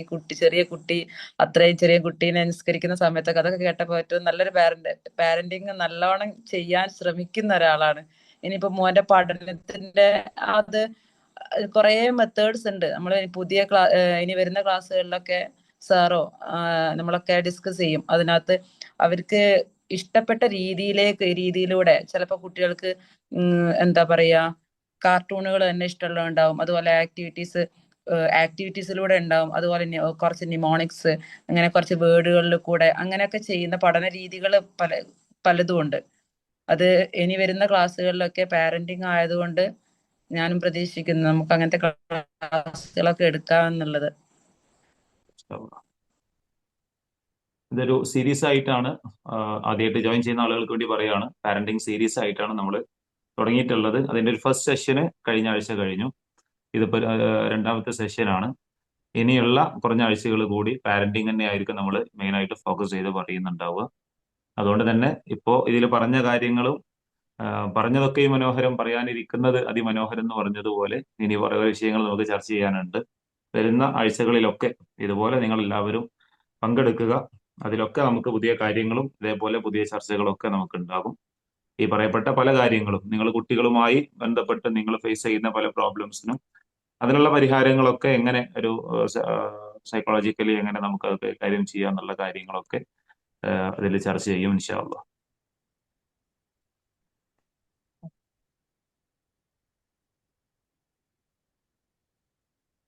എന്തായാലും ഇനി ആരെങ്കിലും ഉണ്ടോ ഓരോ കാര്യങ്ങൾ ഇങ്ങനെ കഴിയുമ്പോഴേ? ഓരോ ആളുകളുടെ എക്സ്പീരിയൻസ് കേൾക്കുമ്പോഴാണ് ഓരോ പാരന്റിങ് രീതികൾ നമുക്ക് മനസ്സിലാകുന്നത്. അതിൽ തന്നെ ഇവർ പറഞ്ഞിട്ടുള്ള ആ ഒരു കാര്യം കേട്ടോ, അതായത് ഉറങ്ങുന്നതിന്റെ മുൻപ് ഒരു 10 മിനിറ്റ് അല്ലെങ്കിൽ 2 മിനിറ്റ് ആ ഒരു കുട്ടി ചെയ്ത കാര്യങ്ങൾ, അന്ന് ചെയ്ത ഒരു നല്ല കാര്യം റിഫ്ലക്ട് ചെയ്യാന്ന് പറയുമ്പോൾ കുട്ടിയെ സംബന്ധിച്ചിടത്തോളം അയാൾ ചെയ്ത കാര്യം എന്നും ഇങ്ങനെ ഒരു നല്ല കാര്യം അയാളെ കുറിച്ച് കേട്ടോണ്ടിരിക്കുകയാണ്. ഉറങ്ങുന്നതിന്റെ മുൻപ് അയാൾ കേൾക്കുന്നതും ഉണർന്നു കഴിഞ്ഞാൽ ആദ്യം അയാൾ അറിയുന്നതും എന്താണോ അത് അയാളുടെ ലൈഫ് ലോങ്ങിൽ ഉണ്ടാകും. അയാളത് മറന്നുപോകില്ല. ഞാനൊരു നല്ല കാര്യം ചെയ്തിട്ടുണ്ട്, അത് നമ്മളൊന്ന് അക്നോളജ് ചെയ്തു. ആ പാരന്റ് അതൊന്ന് എന്റെ കുട്ടി ഇന്ന കാര്യം ചെയ്തിട്ടുണ്ട്, അതെനിക്ക് നന്നായിട്ട് ഇഷ്ടമായിട്ടോ, ഇന്ന് ഇങ്ങനെ ചെയ്തില്ലായിരുന്നോ, അത് അടിപൊളിയായിരുന്നു കേട്ടോ എന്ന് പറയുമ്പോൾ പിന്നീട് എപ്പോഴെങ്കിലും അതേ സ്വഭാവം ആ കുട്ടി റിപ്പീറ്റ് ചെയ്തുകൊണ്ടേയിരിക്കും. കാരണം ആ കുട്ടിയെ സംബന്ധിച്ച് ഇപ്പൊ ഞാനൊരു ഉദാഹരണം പറയാം. ഇപ്പൊ ഞാൻ ഇതിലുള്ള ഒരാള് എന്തോ ഒരു അഭിപ്രായം പറഞ്ഞപ്പോ ഞാൻ പറയാണ്, മാഷാ അല്ലാ നിങ്ങളെ സംസാരം എന്തൊരു അടിപൊളിയാണെന്ന് അറിയോ, സൂപ്പറാണ് കേട്ടോ നിങ്ങള് എന്ന് ഞാൻ പറഞ്ഞാല് 4 5 അല്ലെങ്കിൽ 3 4 മക്കളുടെ ഒക്കെ രക്ഷിതാക്കളായിട്ടുള്ള നമുക്ക് തന്നെ എന്തോ ഒരു പ്രൗഡ് തോന്നുന്നുണ്ട്. ഓ ഇന്നെ കുറിച്ച് അങ്ങനെ പറഞ്ഞല്ലോ. അപ്പൊ 4 വയസ്സും അല്ലെങ്കിൽ 3 വയസ്സും 1.5 വയസ്സൊക്കെ ഉള്ള കുട്ടിയെ കുറിച്ച് ആലോചിച്ച് നോക്കിയാൽ അവർക്ക് എന്ത് ഇഷ്ടമായിരിക്കും അവരെ കുറിച്ച് നല്ലത് പറയാ എന്നുള്ളത്. കുട്ടികളോട് എപ്പോഴും നല്ല വാക്കുകൾ പറയണം. അവരോട് നമ്മൾ പറയുന്ന ഒരു ദേഷ്യത്തോടെയുള്ള ഒരു വാക്ക് പോലും അത് ഭയങ്കരമായിട്ടുള്ള നെഗറ്റീവ് എഫക്റ്റ് കുട്ടികളിൽ ഉണ്ടാക്കും. അതായത് ഒരു ഒരു ഉദാഹരണം പറയുകയാണെന്നുണ്ടെങ്കിൽ, ഇപ്പൊ കുട്ടികളോട് നിസ്കരിക്കാൻ കൽപ്പിക്കേണ്ടത്, അല്ലെങ്കിൽ കുട്ടികളോട് നിസ്കാരം കൊണ്ട് കൽപ്പിക്കേണ്ടത് ഏത് പ്രായത്തിലാണ്? എത്ര വയസ്സായാലും നിസ്കാരം കൊണ്ട് കൽപ്പിക്കേണ്ടത്? 7 വയസ്സായാലാണ്. എന്നുവെച്ചാൽ ഒരു ആസ് എ മുസ്ലിം, ഒരു മുസ്ലിമിന് ഏറ്റവും ഇമ്പോർട്ടന്റ് ആയിട്ടുള്ള കാര്യമാണ് നിസ്കാരം. 7 വയസ്സ് വരെ അതിനെക്കുറിച്ച് ഉപദേശിക്കാൻ പോലും പാടില്ല എന്നാണ്. എന്നുവെച്ചാൽ അതിനെക്കുറിച്ച് നിങ്ങൾക്ക് വേണമെങ്കിൽ അവന് മാതൃക കാണിച്ചു കൊടുക്കാം, നിങ്ങൾ അതിനെക്കുറിച്ച് നിർദ്ദേശിക്കണ്ട, അതിനെക്കുറിച്ച് നിർബന്ധിപ്പിക്കണ്ട. 10 വയസ്സിലാണ് അവനെ അടിക്കാൻ പോലും പറയുന്നത്, നിസ്കരിച്ചില്ലേ അടിക്കണം എന്ന് പറയുന്നത്. അതും അടിക്കാൻ വേണ്ടിയിട്ട് പറയല്ല അത്. ആ 7 വയസ്സ് വരെ നിസ്കാരത്തിന്റെ കാര്യം പോലും പറയാൻ പാടില്ല എന്ന് പറഞ്ഞാൽ അവനെ ഒന്ന് ചീത്ത പറയാൻ പോലും പാടില്ല എന്നാണ്. ലായിബൂഹ് സൗഹാന്ന്. 7 വയസ്സ് വരെ കുട്ടികളോട് കൂടെ കളിക്കുക. അതുവരെ ഒരു ദേഷ്യപ്പെടാനുള്ള എല്ലാ മാർഗങ്ങളും ഒരു ഉണ്ടാക്കി വെക്കും. നമ്മളിങ്ങനെ പറയാറില്ലേ, ഉമ്മാന്റെ കാലിന്റെ ചോട്ടിലാണ് സ്വർഗം. ആ കാലിന്റെ ചോട്ടിലാണ് സ്വർഗം എന്ന് പറയുമ്പോൾ ആ സ്വർഗം കാലിന്റെ ചോട്ടിൽ കൊണ്ട് നടക്കാൻ മാത്രം ക്ഷമ നമുക്കുണ്ടോ എന്നുള്ളത് നമ്മളും കൂടി ഒന്ന് ചിന്തിച്ചു വെക്കണം. വെറുതെ കാലിന്റെ ചോട്ടിൽ സ്വർഗം വരൂല. ആ സ്വർഗം കൊണ്ട് നടക്കാവുന്ന പാകതയിലേക്ക് നമ്മൾ എത്തണം ആദ്യം. എങ്കിലേ കാലിന്റെ ചോട്ടിൽ സ്വർഗം ഉണ്ടാവുള്ളൂ. ഈ കാലിന്റെ ചോട്ടിൽ സ്വർഗം കൊണ്ട് നടക്കുന്ന ഉമ്മമാരെ കുറിച്ച് തന്നെയാണ് പിന്നീട് എന്താണ് പടച്ചവനോട് പറയാ, പരാതി പറയാന്നൊക്കെ കേട്ടിട്ടുണ്ടല്ലോ. പറഞ്ഞു വന്നത്, നമ്മള് ക്ഷമയുള്ളവരാവുക എന്ന് പറഞ്ഞാൽ ക്ഷമയുടെ നെല്ലിപ്പലക അവര് കാണിച്ചിട്ടേ അടങ്ങുള്ളൂ. എന്നാലും അതും അതിന്റെ അപ്പുറവും നമ്മൾ സഹിക്കേണ്ടി വരും എന്നുള്ളതാണ്. 7 വയസ്സ് വരെ അവരോടൊന്ന് ചീത്ത പറയാൻ പോലും പാടില്ല. 7 മുതൽ 14 വയസ്സ് വരെ അദ്ദിബൂഹും സബാന. പിന്നെയുള്ള 7 മുതൽ 14 വയസ്സ് വരെ അവർക്ക് അദബ് പഠിപ്പിച്ചു കൊടുക്കുക, നന്മ പഠിപ്പിച്ചു കൊടുക്കുക എന്നുള്ളതാണ്. മര്യാദകൾ പഠിപ്പിച്ചു കൊടുക്കുക. അപ്പോഴാണത് പഠിപ്പിക്കേണ്ടത്. പിന്നുള്ള ഒരു 7 വയസ്സുണ്ട്, അതായത് 21 വയസ്സ് വരെ, 14 മുതൽ 21 വയസ്സ് വരെ സ്വാഹിബൂഹും സബുഹ. അവരുടെ ഒരു കൂട്ടുകാരനായി അവർക്ക് വേണ്ട നിർദ്ദേശങ്ങളൊക്കെ കൊടുത്തു നിൽക്കുക. അത് കഴിഞ്ഞാൽ പിന്നെ അവരെ വെറുതെ വിട്ടോളുക. പിന്നെ അവരെടുക്കുന്ന തീരുമാനങ്ങൾ അവരുടേത് മാത്രമാണ്. പിന്നെ അത് കഴിഞ്ഞിട്ടും അവന്റെ കല്യാണം കഴിഞ്ഞിട്ടും അവന്റെ കുട്ടികളായിട്ടും അതിൽ ഇടപെടാൻ പോകണ്ട. ഓക്കെ, ഇതാണോ പറയുന്നത്? എന്ന് വെച്ചാൽ ആദ്യത്തെ 7 വയസ്സ് വരെ നിങ്ങൾ എങ്ങനെയാണോ നിങ്ങളുടെ കുട്ടികളോട് പെരുമാറുന്നത്, അത് അവന്റെ ബാക്കിയുള്ള ശിഷ്ടകാലത്തിൽ ഉണ്ടാകും. കാരണം ആദ്യത്തെ 7 വയസ്സ് വരെ കുട്ടിക്ക് കോൺഷ്യസ് മൈൻഡ് ഇല്ല, സബ് കോൺഷ്യസ് മൈൻഡേ ഉള്ളൂ. എന്ന് വെച്ചാൽ എന്തൊക്കെയാണോ അവന് കിട്ടുന്നത് അതൊക്കെ അവന്റെ സബ് കോൺഷ്യസ് മൈൻഡിൽ ഇങ്ങനെ സ്റ്റോർ ആയിക്കൊണ്ടിരിക്കും. പിന്നെ അതൊക്കെ അവന് അത് റിവീൽ ചെയ്യാൻ തുടങ്ങുന്നത്, അല്ലെങ്കിൽ അവന്റെ ഒരു ഹാബിറ്റ് ആയിട്ട് മാറുന്നത് പിന്നെ അതിന്റെ ശേഷം അവൻ കോൺഷ്യസ്ലി ഈ കാര്യങ്ങളൊക്കെ അവന്റെ സബ് കോൺഷ്യസ് മൈൻഡിൽ നിർത്തി ചെയ്യാനും തുടങ്ങും. അപ്പൊ അത് വളരെ ഇമ്പോർട്ടന്റ് ആണ്. ക്ഷമയില്ല എന്നുള്ളതൊക്കെ നമ്മൾ പറയും, പക്ഷെ നമ്മൾ വിചാരിച്ചാൽ ക്ഷമിക്കാൻ കഴിയും. നമ്മുടെ മക്കളല്ലേ, അവരോട് നമുക്കല്ലാതെ വേറെ ആർക്കാ ക്ഷമിക്കാൻ കഴിയുക? ആ ചിന്ത ഉണ്ടായാൽ മതി. പിന്നൊരു കാര്യം കൂടി, എല്ലാത്തിനും ഏതിനും എന്തിനും കുട്ടികളോട് ചീത്ത പറയുന്ന പാരന്റ്സ് ഉണ്ട്. അവരോടൊറ്റ കാര്യം പറയാനുള്ളൂ, നിങ്ങളുടെ അനുവാദം ആവശ്യമില്ലാത്തൊരു കാലം കുട്ടിക്ക് വരും. മമ്മ ഞാനൊന്ന് പുറത്തു പോയി കളിച്ചോട്ടെ എന്ന് നിങ്ങളുടെ അനുമതിക്ക് കാത്തു നിൽക്കാത്തൊരു കാലം ഉണ്ടാവും. മമ്മ എനിക്ക് ഇന്നത് വാങ്ങിത്തരുമോ എന്ന് നിങ്ങളോട് ചോദിക്കാത്തൊരു കാലം വരും. അവരിപ്പോ അത് ചോദിക്കുന്നതും അവരിപ്പോ നിങ്ങളോട് പെർമിഷന് വേണ്ടി കാത്തിരിക്കുന്നതും ഒക്കെ കുറഞ്ഞ കാലങ്ങളൊക്കെ ഉണ്ടാവുള്ളൂ. അവര് സ്വന്തമായി തീരുമാനം ഒരു കാലം വരും. ആ കാലത്ത് നമ്മളൊരു ആവശ്യം പറയുമ്പോൾ അവര് നമ്മളെ തള്ളിക്കളയുന്ന ഒരു അവസ്ഥ വരരുത്. അതിന് മക്കളോട് സ്നേഹത്തോടു കൂടി പെരുമാറാൻ പഠിക്കുക. എന്ത് വിചാരിച്ച് ഒരിക്കലും മക്കളെ ചീത്ത പറയാതെ ഇരിക്കാൻ നമ്മളെ കൊണ്ട് കഴിയില്ല, മനുഷ്യരാണ്. പക്ഷെ ആ തെറ്റ് എൻ്റെ അടുത്ത് നിന്ന് പറ്റിയിട്ടുണ്ടെന്ന് കുട്ടിയുടെ മുന്നിൽ അക്നോളജ് ചെയ്യണം. ഞാൻ നന്നായിട്ട് ദേഷ്യപ്പെട്ടിട്ടുണ്ട്, അങ്ങനെ ദേഷ്യപ്പെടാൻ പാടില്ല എന്ന് അറിയാം, പക്ഷെ അങ്ങനെ സംഭവിച്ചു പോയിട്ടോ എന്ന് പറയാം, അതിന് കുഴപ്പമില്ല. അതന്നെ ആ ദേഷ്യം എന്റെ കുഴപ്പം കൊണ്ടാണ് ഞാൻ ചീത്ത പറഞ്ഞത് എന്നുള്ളതന്നെ അയാളുടെ കുറ്റം മുഴുവൻ അയാളുടേതാണെന്ന് മാത്രമായിട്ട് നമ്മൾ പറഞ്ഞുകൊണ്ടിരിക്കുമ്പോൾ കുട്ടി മനസ്സിലാക്കും ഞാനൊന്നിനും കൊള്ളാത്തവനാണ്, ഞാൻ എപ്പോഴും കുഴപ്പക്കാരനാണ് എന്നുള്ളത്. ആ രൂപത്തിലേക്ക് അവരുടെ മെന്റാലിറ്റി മാറാതെ നമ്മൾ നോക്കുക എന്നർത്ഥം.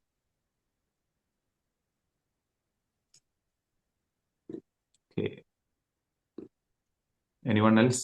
ഇനി ആരെങ്കിലുമൊക്കെ ഉണ്ടെങ്കിൽ അഭിപ്രായങ്ങളോ സംശയങ്ങളോ ഉണ്ടെങ്കിൽ ചോദിക്കാൻ പറയാം. Hi ma'am. Hi sir. Hi. കുറച്ച് ലേറ്റ് ആയിട്ടാണ്, 9 മണിയായി ക്ലാസ്സിൽ കയറിയപ്പോൾ. എന്താണ് ക്ലാസ്സിൽ ചർച്ച ചെയ്തത് ഞാൻ അത്ര കേട്ടില്ല. ഇനിയിപ്പോ പാരന്റിങ്ങിൻ്റെതാണല്ലോ. അപ്പോൾ എനിക്ക് 3 മക്കളാണ്. അതില് മൂത്താള് 8ാം ക്ലാസ്സിലാണ്, രണ്ടാമത്തെ ആള് 3ാം ക്ലാസ്സിലാണ്. അപ്പോൾ രണ്ടാമത്തെ ആളെയാണ് കുറച്ചൊരു കൺട്രോൾ ചെയ്യാൻ കുറച്ച് പണി. അവന് നേരത്തെ ഒരു പാരന്റ് പറഞ്ഞു, പിന്നെ സ്കൂൾ വിട്ട് വരുന്ന സമയത്ത് വെയിറ്റ് ചെയ്യുന്ന ഞാൻ അങ്ങനെയാണ്. അവൻ വരുന്ന സമയത്ത് ഞാൻ പുറത്ത് അവിടെ ഇരിക്കും, അവനെ വെയിറ്റ് ചെയ്തിരിക്കും. അവന് ഒരു ദിവസം ഞാൻ ഇല്ലെങ്കിൽ ഭയങ്കര സങ്കടം. ഞാൻ അവിടെ ഇരിക്കുന്നില്ലെങ്കിൽ എന്താണെന്നറിയില്ല, അവന് മൊത്തത്തിൽ ഒരു ദേഷ്യവും കാര്യമൊക്കെ കാണിക്കും. ഞാൻ എങ്ങോട്ടെങ്കിലും പോയാലൊക്കെ അവന് ഭയങ്കര ടെൻഷനാണ്. ഞാൻ ടീച്ചറായിട്ട് ജോലി ചെയ്തതായിരുന്നു, ഇപ്പോൾ വർക്ക് ചെയ്യുന്നില്ല. അപ്പം ഞാൻ പോകുന്നതോ അങ്ങനത്തെ കാര്യങ്ങളൊന്നും അവന് ഇഷ്ടമല്ല. ഞാൻ വീട്ടിൽ വേണോ. ഈ പറയുന്നത് പോലെ ഞാനും അവനും തെറ്റുന്നത് പഠിക്കുന്ന സമയത്താ. ഞാന് എത്ര അവനെ സോപ്പിട്ടെടുത്താലും എന്റെ കൺട്രോളിലേക്ക് വരൂല ആള്. ഞാൻ പഠിക്കാനിരിക്കുമ്പോൾ മാക്സിമം എന്റെ കഴിവിന്റെ പരമാവധി ഞാൻ മോൻ നല്ല മോനാണ് മാക്സിമം പോസിറ്റീവ് കൊടുത്തു നോക്കും. പക്ഷേ എവിടെയെങ്കിലും ഒരു പോയിന്റിൽ എത്തുമ്പോൾ ഞാനും അവനും തെറ്റും. എനിക്ക് കൺട്രോൾ ചെയ്യാൻ പറ്റൂല. അവൻ ഞാൻ എന്തെങ്കിലും ദേഷ്യപ്പെട്ടു പോകും. അതേപോലെ തന്നെ ഈ ഈ എത്ര നമ്മൾ ഇതാക്കുമ്പോൾ തന്നെ കിടക്കാൻ പോണ സമയത്ത് ആ പാരന്റ് പറഞ്ഞു, അതേപോലെ ഞാൻ പറഞ്ഞു കൊടുക്കും. അതൊക്കെ ഓക്കെയാണ്. പക്ഷെ ഈ പഠിക്കാനിരിക്കുന്ന സമയത്ത് എന്ത് നോക്കിയാലും നടക്കൂല. എങ്ങനെ നമ്മളെ കൺട്രോൾ കൊണ്ടുവരാൻ വെച്ചാലും നടക്കൂല. അവൻ അന്നപ്പം ഉണ്ടാവും ഈ പറഞ്ഞ മാതിരി പെൻസിൽ കൊണ്ട് കളി. കുറച്ച് ഹൈപ്പറാണ്. സ്കൂളിലൊക്കെ ആണെങ്കിലും മൊത്തം ഒരു ഹൈപ്പർ ആയിട്ടുള്ള ആളാണ്. പിന്നെ അങ്ങനെ ഒരു ആളാണ്. അപ്പോൾ ഞാനെപ്പോഴും ആലോചിക്കും, ഞാൻ എന്ത് ക്ലാസ് ഉണ്ടെങ്കിലും പാരന്റിങ്ങിന്റെ എന്ത് ക്ലാസ് ഉണ്ടെങ്കിലും കയറി വെക്കും. എനിക്ക് എന്തെങ്കിലും അവിടുന്ന് ടിപ്പ് കിട്ടിയാൽ എൻ്റെ മോൻ്റെ അടുത്ത് നോക്കാൻ പറ്റുമല്ലോ, അത് അത്രയും നല്ലതാണല്ലോ എന്ന് വെച്ചിട്ട് മാക്സിമം ഞാൻ നോക്കും. പക്ഷെ ഇപ്പോഴും ഞാൻ പലതൊന്നും കിട്ടിയെങ്കിൽ പോലും ഈ ഒരു കാര്യത്തിൽ, പഠിപ്പിക്കുന്ന ആ ഒരു കാര്യത്തിൽ ആസ് എ പാരന്റ് എനിക്ക് ഒരിക്കലും നന്നാവാൻ പറ്റുന്നില്ല. അതിന് എന്തെങ്കിലും ഒരു പ്രതിവിധി കിട്ടുമോ? പഠിക്കുന്ന കാര്യമാണ് രണ്ട് പാരന്റ്സിനും പ്രശ്നമല്ലേ. അപ്പോ പഠിക്കുന്ന കാര്യത്തില് ഞാൻ നേരത്തെ പറഞ്ഞ പാരന്റിനോട് പറഞ്ഞ പോലെ തന്നെ ബാക്കി കാര്യത്തിലൊക്കെ മോന് ഹാപ്പിയാണ്, നിങ്ങളെ കൂടെ ഹാപ്പിയാണ്. അപ്പം മോന് ഇഷ്ടപ്പെട്ട ഏതെങ്കിലും ഒരു രീതി, ഏതെങ്കിലും ഒരു മേഖല ഉണ്ടാവും. അപ്പൊ അതിൽ കൂടെ കുട്ടീനെ പഠിപ്പിച്ചെടുക്കുക. അവന് പഠിക്കുക എന്ന് പറഞ്ഞത് ഇഷ്ടമല്ല. അവൻ ഇങ്ങോട്ട് ക്വസ്റ്റ്യൻ ചോദിക്കുക, എന്തിനാ പഠിക്കുന്നതെന്നാ ചോദിക്കുക. തിരിച്ചിങ്ങോട്ട് നമ്മൾ പഠിക്കാൻ വിളിക്കുന്ന സമയത്ത് ചോദിക്കും, എന്തിനാ ഇപ്പൊ പഠിക്കുന്നത്, പഠിച്ചിട്ട് എന്താ, നമ്മൾ എന്ത് പറഞ്ഞു കൊടുത്താലും അവനെ ഏൽക്കൂല. ഞാൻ പഠിക്കൊന്നുമില്ല, എനിക്ക് പഠിക്കുകയെന്ന് വേണം. ഒരു ജോലി, എന്തിന് ജോലി, എന്തിനാ പഠിക്കുന്നത്, തിരിച്ചിങ്ങോട്ട് നമ്മളെ ഉത്തരം മുട്ടിക്കുന്ന പോലെ ക്വസ്റ്റ്യൻ. നേരത്തെ പാരന്റ്സ് പറഞ്ഞ മക്കളെ നമുക്ക് ഒരുപാട് പഠിക്കാനുണ്ട്, ഒരുപാട് കാര്യങ്ങൾ നമ്മൾ ചിന്തിക്കാത്ത രീതിയിലുള്ള അർത്ഥത്തിലേക്കാണ് അവർ ഓരോ കാര്യങ്ങളായിട്ട് കൊണ്ടുപോവുക. അപ്പൊ എന്തിനാ പഠിക്കുന്നതൊക്കെ നമ്മൾ തന്നെ അവിടെ സ്റ്റെക്കായി പോവുക. എന്താ ഇപ്പൊ പറഞ്ഞു കൊടുക്കുക, അങ്ങനെ ഒരു ഉത്തരം. ചില സമയത്തെ ക്വസ്റ്റ്യൻസ് ഒക്കെ നമ്മളെ അത്ഭുതപ്പെടുത്തും. 3ാം ക്ലാസ്സിൽ പഠിക്കുന്ന കുട്ടീന്റെ വായിൽ നിന്നാണ് ഈ ക്വസ്റ്റ്യൻ വരുന്നതെന്ന് വരെ നമ്മൾ അത്ഭുതപ്പെട്ടു പോകും. മോനോട് എപ്പോഴെങ്കിലും ചോദിച്ചിട്ടുണ്ടോ ആരാവാനാ ഇഷ്ടം എന്ന് ചോദിച്ചിട്ടുണ്ടോ? ചോദിച്ചിട്ടുണ്ട്. അപ്പൊ എന്താവാനാണ് ആഗ്രഹം എന്നാ പറഞ്ഞത്? അത് ഉപ്പന്റെ കടയിൽ പോയിട്ട് കച്ചവടം ചെയ്തോളാന്ന് പറഞ്ഞത്. ഉപ്പ ബിസിനസ് ആണ്, അപ്പൊ കടയിൽ പോയിക്കോളാം, ഗൾഫിലോട്ട് പോയിക്കോളാന്ന് പറഞ്ഞത്. ഇപ്പൊ ഉപ്പ ഒന്നും വർക്ക് ചെയ്യുന്നത് കണ്ടിട്ടുണ്ടോ? ഞങ്ങള് ഗൾഫിലായിരുന്നു. അപ്പൊ കണ്ടിട്ടുണ്ടോ? ഉം. ഒരു ദിവസം ഉപ്പന്റെ കൂടെ നിർത്തുക. ഉപ്പന്റെ ആ, കൂടെ ഉപ്പ ചെയ്യുന്ന കഷ്ടപ്പെടുന്ന പണിയാണെങ്കിൽ ആ കഷ്ടപ്പാട് കാണിക്കുക. അപ്പൊ മോനോട് ചോദിക്കുക അഭിപ്രായം എന്താണ്, മോന്റെ ഉപ്പന്റെ എങ്ങനെയാണ്. അപ്പൊ നിങ്ങളെ ഹസ്ബൻഡിന്റെ വർക്ക് ഏത് തരത്തിലുള്ളതാണെന്ന് എനിക്കറിയില്ല. അപ്പം കഷ്ടപ്പെടുന്ന ഒരാളാണെങ്കിൽ മോൻ ഇങ്ങനെ കഷ്ടപ്പെടാനാണോ, അപ്പം കുറച്ചും കൂടെ പഠിച്ചാൽ പറഞ്ഞു കൊടുക്കാറുണ്ട് അവന്. പല ജോലിന്റെയും ബുദ്ധിമുട്ട് നമ്മൾ എവിടെയെങ്കിലും പുറത്തൊക്കെ പോകുന്ന സമയത്തൊക്കെ കാണിച്ചു കൊടുക്കാറുണ്ട്. അപ്പൊ ഒന്നും അവന്റെ അല്ലെങ്കിൽ ഞാൻ ഡ്രൈവർ ആവും, അങ്ങനെയൊക്കെ ഒരു രീതിയിൽ അവന് സിമ്പിൾ ആയിട്ടുള്ള ഒരു, നമ്മള് പറഞ്ഞാ ഉപദേശിച്ചിട്ട് കാര്യമില്ല. നമ്മളെ മക്കളോട് ആ ഒരു പ്രായമല്ലല്ലോ, ഉപദേശിച്ചിട്ടും ആയിട്ടൊന്നും കാര്യമില്ലല്ലോ. പക്ഷെ എന്നാലും എങ്ങനെ ഏറ്റവും ഇഷ്ടമുള്ള കാര്യം എന്താ മോന് ചെയ്യാൻ? മോന് കളിക്കുക, കളിയിൽ ഏതാ ഇഷ്ടം? ഫുട്ബോള്. ഫുട്ബോൾ. അപ്പൊ ഏതെങ്കിലും ഒരു ഫുട്ബോൾ പ്ലെയറെ കാണിക്കുക. അപ്പൊ അത് പറയാറുണ്ട്.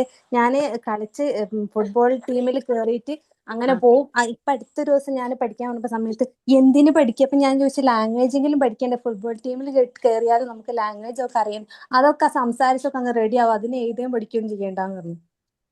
അല്ല, ഫുട്ബോൾ കളിക്കുന്ന ഒന്നെങ്കിൽ ഏതെങ്കിലും ഫുട്ബോളൊക്കെ കാണിപ്പിക്കുക. അപ്പോ ആ സമയത്ത് ഇപ്പൊ നിങ്ങൾ പറയുന്നുണ്ട് എന്നൊക്കെ പറയുന്നുണ്ട്, എന്നാലും കുറച്ച് ആ രീതിയിൽ ഇയാളെ പോലെ ആവണമെങ്കിൽ ഇങ്ങനെയൊക്കെ പഠിച്ചാലേ അങ്ങോട്ട് എത്തൂ. ലാംഗ്വേജ് മാത്രം പോരാ, ഇത്രയും പഠിച്ചു കഴിഞ്ഞാലേ അങ്ങോട്ട് എത്തൂ. അയാളൊന്ന് വീക്ഷിപ്പിക്കുക. ഏത് മേഖലയാണോ ഇഷ്ടം ആ മേഖലയിലൊന്ന് വീക്ഷിപ്പിക്കുക. ഒന്ന് അങ്ങോട്ട് എത്തണമെങ്കിൽ ഇത് വേണം. പഠിക്കാൻ താല്പര്യമില്ലാത്ത കുട്ടികൾ, നേരത്തെ പറഞ്ഞ പാരന്റിനോട് അതന്നെ എനിക്ക് പറയാനുള്ളത്. അവർക്ക് ഏറ്റവും ആകാൻ ആഗ്രഹമുള്ള മേഖല ഏതെന്ന് ആദ്യം ചോദിക്കുക. എന്നിട്ട് ആ ഒരാളുടെ ഡോക്ടറാണ് പറയുന്നത്. അപ്പം പഠിക്കുന്നില്ല ഇപ്പോഴത്തെ സാഹചര്യം പഠിക്കാത്ത സാഹചര്യമാണോ, ജസ്റ്റ് ഒരു ഹോസ്പിറ്റലിൽ കൊണ്ടുപോവുക, എന്നിട്ട് ഒരു ഡോക്ടറെ അടുത്ത് വെറുതെ കാണിക്കാൻ പോവല്ല, കാണുക ആ ഡോക്ടർ വർക്ക് ചെയ്യുന്നത്. അപ്പം ചില കുട്ടികൾക്ക് ഇഷ്ടമാണെങ്കിൽ ആ ഇഷ്ടമുള്ള ഈ ലെവലിൽ എത്തണമെങ്കിൽ ഇങ്ങനെ ഇങ്ങനെ ഹാർഡ് വർക്ക് ചെയ്യണം, ഇങ്ങനെ പഠിക്കണം എന്നുള്ളത് നേരത്തെ പറഞ്ഞ പാരന്റിനോടും കൂടെയുള്ള മറുപടിയാണ് കേട്ടോ ഞാൻ പറയുന്നത്. അവർക്ക് ഇഷ്ടമുള്ള ആ ഒരു മേഖലയിൽ എത്തണമെങ്കിൽ ഇത്ര വേണം. എന്നിട്ട് കഷ്ടപ്പെടുന്ന ഒരു വെയിലത്തൊക്കെ പണിയെടുക്കുന്ന നല്ല ചൂടത്തൊക്കെ പണിയെടുക്കുന്ന ഒരാൾ കാണിച്ചു കൊടുക്കുക. അപ്പം അയാൾ പഠിക്കാത്തത് കൊണ്ടാണ്, പഠിച്ചാൽ മാത്രമേ നമ്മൾ ഈ ഒരു ലെവലിൽ എത്തുള്ളൂ. അപ്പൊ അയാൾ ഇത്രയും വെയിലെടുത്ത് ഇതുപോലെ കഷ്ടപ്പെട്ട് വർക്ക് ചെയ്യാൻ മോനാവോ അല്ലെ മോക്കാവോ എന്ന് ചോദിക്കുക. അപ്പോ അവർക്ക് ആ സമയത്ത് ചിന്തിക്കും. എന്നിട്ട് പിന്നെ ആ ഒരു ലെവലിൽ നമ്മളെ പാരന്റിങ്ങിന്റെ ഓരോ സ്റ്റേജിലൂടെ കുട്ടീനെ എങ്ങനെ എങ്ങനെ കൊണ്ടുപോവുക. പിന്നെ ഇത് വലിയ പ്രശ്നമാണ് എന്ന് നമ്മൾ മനസ്സിൽ കരുതിയാല് എന്നും പ്രശ്നം തന്നെയായിരിക്കും. ഞാൻ പറഞ്ഞല്ലോ നേരത്തെ ഒരു പാരന്റ് എന്നോട് പറഞ്ഞത് മോന് ഹോംവർക്ക് ചെയ്യില്ലെന്ന്. അപ്പൊ ഞാൻ ആ പാരന്റിനോട് പറഞ്ഞു, ഒരു കുട്ടീനെ വേറെ ടീച്ചേഴ്സ് പറയുന്നത് അനുസരിക്കുന്നുണ്ടെങ്കിലും ഉമ്മയ്ക്ക് പറ്റാത്തതൊന്നും ഉണ്ടാവില്ല, ഇല്ല. പറ്റാത്തതുണ്ടെങ്കിൽ ആ കുട്ടീന്റെ ഉമ്മ ആക്കൂല പഠിച്ചോനെ. അപ്പൊ ആ ഒരു രീതിയിലെടുത്ത് ഹോംവർക്ക് ചെയ്യിപ്പിക്കൂല, മോന് പഠിക്കാൻ നേരത്ത് വാശിയാണെന്ന് നമ്മളെ ആ മനസ്സുകൊണ്ട് കൂടെയാണ് നമ്മളും പോണത്. ഇപ്പൊ എന്തായിരിക്കും അവസ്ഥ എന്നുള്ള വിചാരിച്ച്. പക്ഷെ ആ ഒരു ലെവലിലല്ലാത്ത രീതിയിൽ നോക്കുക. പിന്നെ സാറിനോട് നേരത്തെ പറഞ്ഞ പോലെ നമുക്ക് പുതിയ പുതിയ മെത്തേഡ്സുകൾ നോക്കാം. ഈ ഗ്രൂപ്പിൽ തന്നെ കണ്ടിന്യൂ ചെയ്യുക, പുതിയ പുതിയ ക്ലാസ്സുകളൊക്കെ അറ്റൻഡ് ചെയ്യുക. ഏതായാലും പഠന പ്രശ്നങ്ങൾ ഇപ്പം എല്ലാ രക്ഷിതാക്കളും നേരിടുന്ന ഒരു നേരിടുന്നുണ്ട്. പ്രയാസമായതുകൊണ്ട് തന്നെ അതിനെ കുറിച്ചുള്ള സെഷൻ തന്നെ നമുക്ക് ഇൻഷാല്ലാ ഇതിൽ ഉൾപ്പെടുത്താം കേട്ടോ. നമ്മുടെ പാരന്റിംഗ് സെഷനിൽ എന്തായാലും അതുമായി റിലേറ്റഡ് ആയിട്ടുള്ള ഒരു ക്ലാസ് എന്തായാലും ഉൾപ്പെടുത്തുന്നതായിരിക്കും. ഇപ്പൊ പറഞ്ഞതിന് എന്റെ ഒരു അഭിപ്രായം ഞാൻ പറയട്ടെ. എങ്ങനെ? അല്ല, ഇപ്പൊ ആ പാരന്റ് പറഞ്ഞില്ലേ, ഒരു കുട്ടി ചോദിക്കും എന്തിനാ പഠിക്കണത്, ഇപ്പൊ പഠിച്ചിട്ട് ആ ഇപ്പൊ എന്തിനാ എന്നൊക്കെ ഉം. ചോദിക്കും. അപ്പൊ ഞാനിപ്പോ സ്കൂളിൽ ഇപ്പൊ UP സെക്ഷനിലാണ് ക്ലാസ് എടുക്കുന്നത്. അപ്പൊ ഞാൻ ഓരോ ചാപ്റ്റർ പഠിക്കുമ്പോഴും കുട്ടികളുടെ അടുത്ത് തന്നെ പറയും, നമ്മൾ പരീക്ഷയ്ക്ക് മാർക്ക് വാങ്ങാനല്ല പഠിക്കണത്. നമ്മൾ പഠിക്കുന്നതിന്റെ ഉദ്ദേശം അറിയുക എന്നുള്ളതാണ്. നമ്മളുടെ സമ്പാദ്യം ബാങ്കിൽ കൊണ്ടിട്ടിട്ട് കിട്ടുന്ന പലിശയാണ് മാർക്ക്. അപ്പൊ ആ പലിശ കണ്ടിട്ട് നമ്മൾ പണിക്ക് പോണ പോലെയാവും മാർക്കിന് വേണ്ടി പഠിച്ച. അപ്പൊ ഒരിക്കലും നമ്മൾ അതിനു വേണ്ടിയിട്ടല്ല പഠിക്കുക. ഓരോ ചാപ്റ്റർ ടീച്ചർ എടുക്കുമ്പോഴും അല്ലെങ്കിൽ ഓരോ ക്ലാസ്സിൽ നടക്കുന്ന ഓരോ കാര്യത്തിൽ നിന്നും നമുക്ക് അറിവ് നേടാനുണ്ട് എന്ന് പറഞ്ഞിട്ട് പറഞ്ഞു കൊടുക്കും. അപ്പൊ എന്റെ മക്കളാണെങ്കിലും പഠിക്കുമ്പോൾ ഇത് എന്തിനാണ് പഠിക്കണത് ചോദിക്കും. അപ്പൊ അതിപ്പോ പഠിക്കണ എക്സാമ്പിൾ പറയുകയാണെങ്കിൽ വാട്ടർ ലെവലൊക്കെയാണ് ഇപ്പോ 5ാം ക്ലാസ്സിലെ ബേസിക്സിലെ ടോപ്പിക്. അപ്പൊ നമ്മള് പുഴ ഒഴുകുമ്പോ ഇങ്ങനെ ഒരേപോലെയാണ് ഒഴുകുന്നത്, പക്ഷെ ഇതിന്റെ അടിയിൽ എന്തൊക്കെയായിരിക്കും എന്ന് പറഞ്ഞിട്ട് നമ്മൾ അപ്പൊ അതിൽ ഇറങ്ങുമ്പോ അതിനനുസരിച്ച് നോക്കിയിട്ട് വേണം ഇറങ്ങാൻ. അതറിയാനാണ് ഇപ്പൊ ഇത് പഠിക്കുന്നത്. അത് മാത്രല്ല, പുറമേന്ന് ഒരു മനുഷ്യനെ നോക്കുമ്പോൾ ഭയങ്കര സന്തോഷമായിരിക്കും, ഉള്ളില് ഒരുപാട് പ്രശ്നങ്ങൾ ഉണ്ടാവും. അതാണ് പുഴ പോലെ ഒഴുകുക. അങ്ങനെ കണക്ട് ചെയ്യുമ്പോൾ ഈ സ്പിരിച്വൽ കാര്യങ്ങളൊക്കെ ഉണ്ടല്ലോ, വലിയ ആൾക്കാരിനേക്കാൾ പറയുന്ന കൊടുക്കണേനേക്കാൾ എത്രയോ സിമ്പിൾ ആണ് കുട്ടികളോട് പറയാൻ. അവരത് അങ്ങനെ വിശ്വസിക്കുക. അവർക്ക് ഭയങ്കര ക്യൂരിയോസിറ്റിയാണ്, കാരണം അവർ എംപ്റ്റി ആണല്ലോ. വലിയൊരു അതിൽ കുറെ ഈഗോയും അവരുടെ അറിവും അറിവില്ലായ്മയും ഒക്കെ നിറച്ചു വെച്ചിരിക്കുകയല്ലേ. കുട്ടികളുടെ അടുത്ത് നമ്മൾ ഇങ്ങനെ പറയുമ്പോൾ നമുക്ക് ഓരോന്ന് റബ്ബ് തന്നിരിക്കുന്നതും അതിനാണ് ഇതിനാണെന്ന് പറയുമ്പോൾ അവർക്ക് എല്ലാം ഒന്നിച്ച് കാണാനും ഒക്കെ ഉള്ള കഴിവ് ഒരുപാടുണ്ട്. ഭയങ്കര നന്മയുള്ള മക്കളാണെന്ന് എനിക്ക് തോന്നുന്നു. നമ്മൾ വലിയവരുടെ അടുത്തൊക്കെ ഇപ്പോ പണ്ട് പഠിച്ചൊരു കാര്യം ഇങ്ങനെയാണ്, ഇപ്പൊ നമുക്ക് തന്നെ ചിന്തകളിലൂടെ മാറ്റം വന്നിട്ട് അതിങ്ങനെയാണല്ലോ എന്ന് പറഞ്ഞാൽ അവരത് ഒരിക്കലും അക്സെപ്റ്റ് ചെയ്യില്ല. പക്ഷെ കുട്ടികള് ശരിയാണല്ലോ എന്നൊരു ചിന്ത അവർക്ക് വരുന്നുണ്ട്. അപ്പോ നമ്മള് എന്തിനു ഞാൻ പഠിക്കണോ എന്ന് പറയുമ്പോ ഇപ്പൊ നമ്മൾ പഠിക്കുന്നത് അറിവ് നേടാനാണ്. അപ്പൊ ഈ ഒരു ചെറിയ കാര്യത്തിൽ നിന്ന് നമുക്ക് അറിയാം. അപ്പൊ അവർക്കും ഒരു അറിവ് നേടാൻ അവർക്കും ഇഷ്ടമാണ്. അപ്പൊ ക്യൂരിയോസിറ്റി ഉണ്ടാക്കാനും അതിലൂടെ പഠിപ്പിക്കാനും ഒക്കെ സഹായിക്കും തോന്നുന്നു. പിന്നെ ഈ മാതാപിതാക്കൾ പഠിപ്പിക്കുമ്പോഴുള്ള ബുദ്ധിമുട്ട് പറഞ്ഞാൽ അവർക്ക് എത്രയാണെങ്കിലും ഉമ്മമാരാണ്. കൂടുതൽ പ്രശ്നം വരുന്ന ഈ അറ്റാച്ച്മെന്റ് കൂടുതലുള്ള മക്കളിനോടാണ്. അല്ലാത്തവര് പേടിച്ചിട്ട് ഇരുന്ന് പഠിക്കും.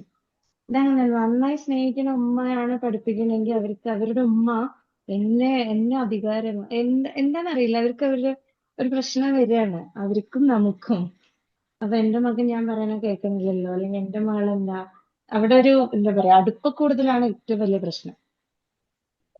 അത് അപ്പൊ ഞാൻ എന്റെ സ്റ്റുഡൻസിനെ ഞാൻ പരമാവധി സ്കൂളിൽ നിന്ന് പഠിപ്പിച്ചു വിടും. വീട്ടിൽ പോയി വെറുതെ ഒന്ന് വായിച്ചു നോക്കിയാൽ മതി, വീട്ടുകാരനെ ബുദ്ധിമുട്ടിക്കണ്ട പറയും. അതല്ലേ ഇപ്പൊ ചെയ്യാൻ പറ്റുള്ളൂ. അപ്പൊ വീട്ടിൽ അവിടെ നിന്ന് തന്നെ പഠിപ്പിച്ച് വിടാണ് ഇപ്പൊ ചെയ്യണത്.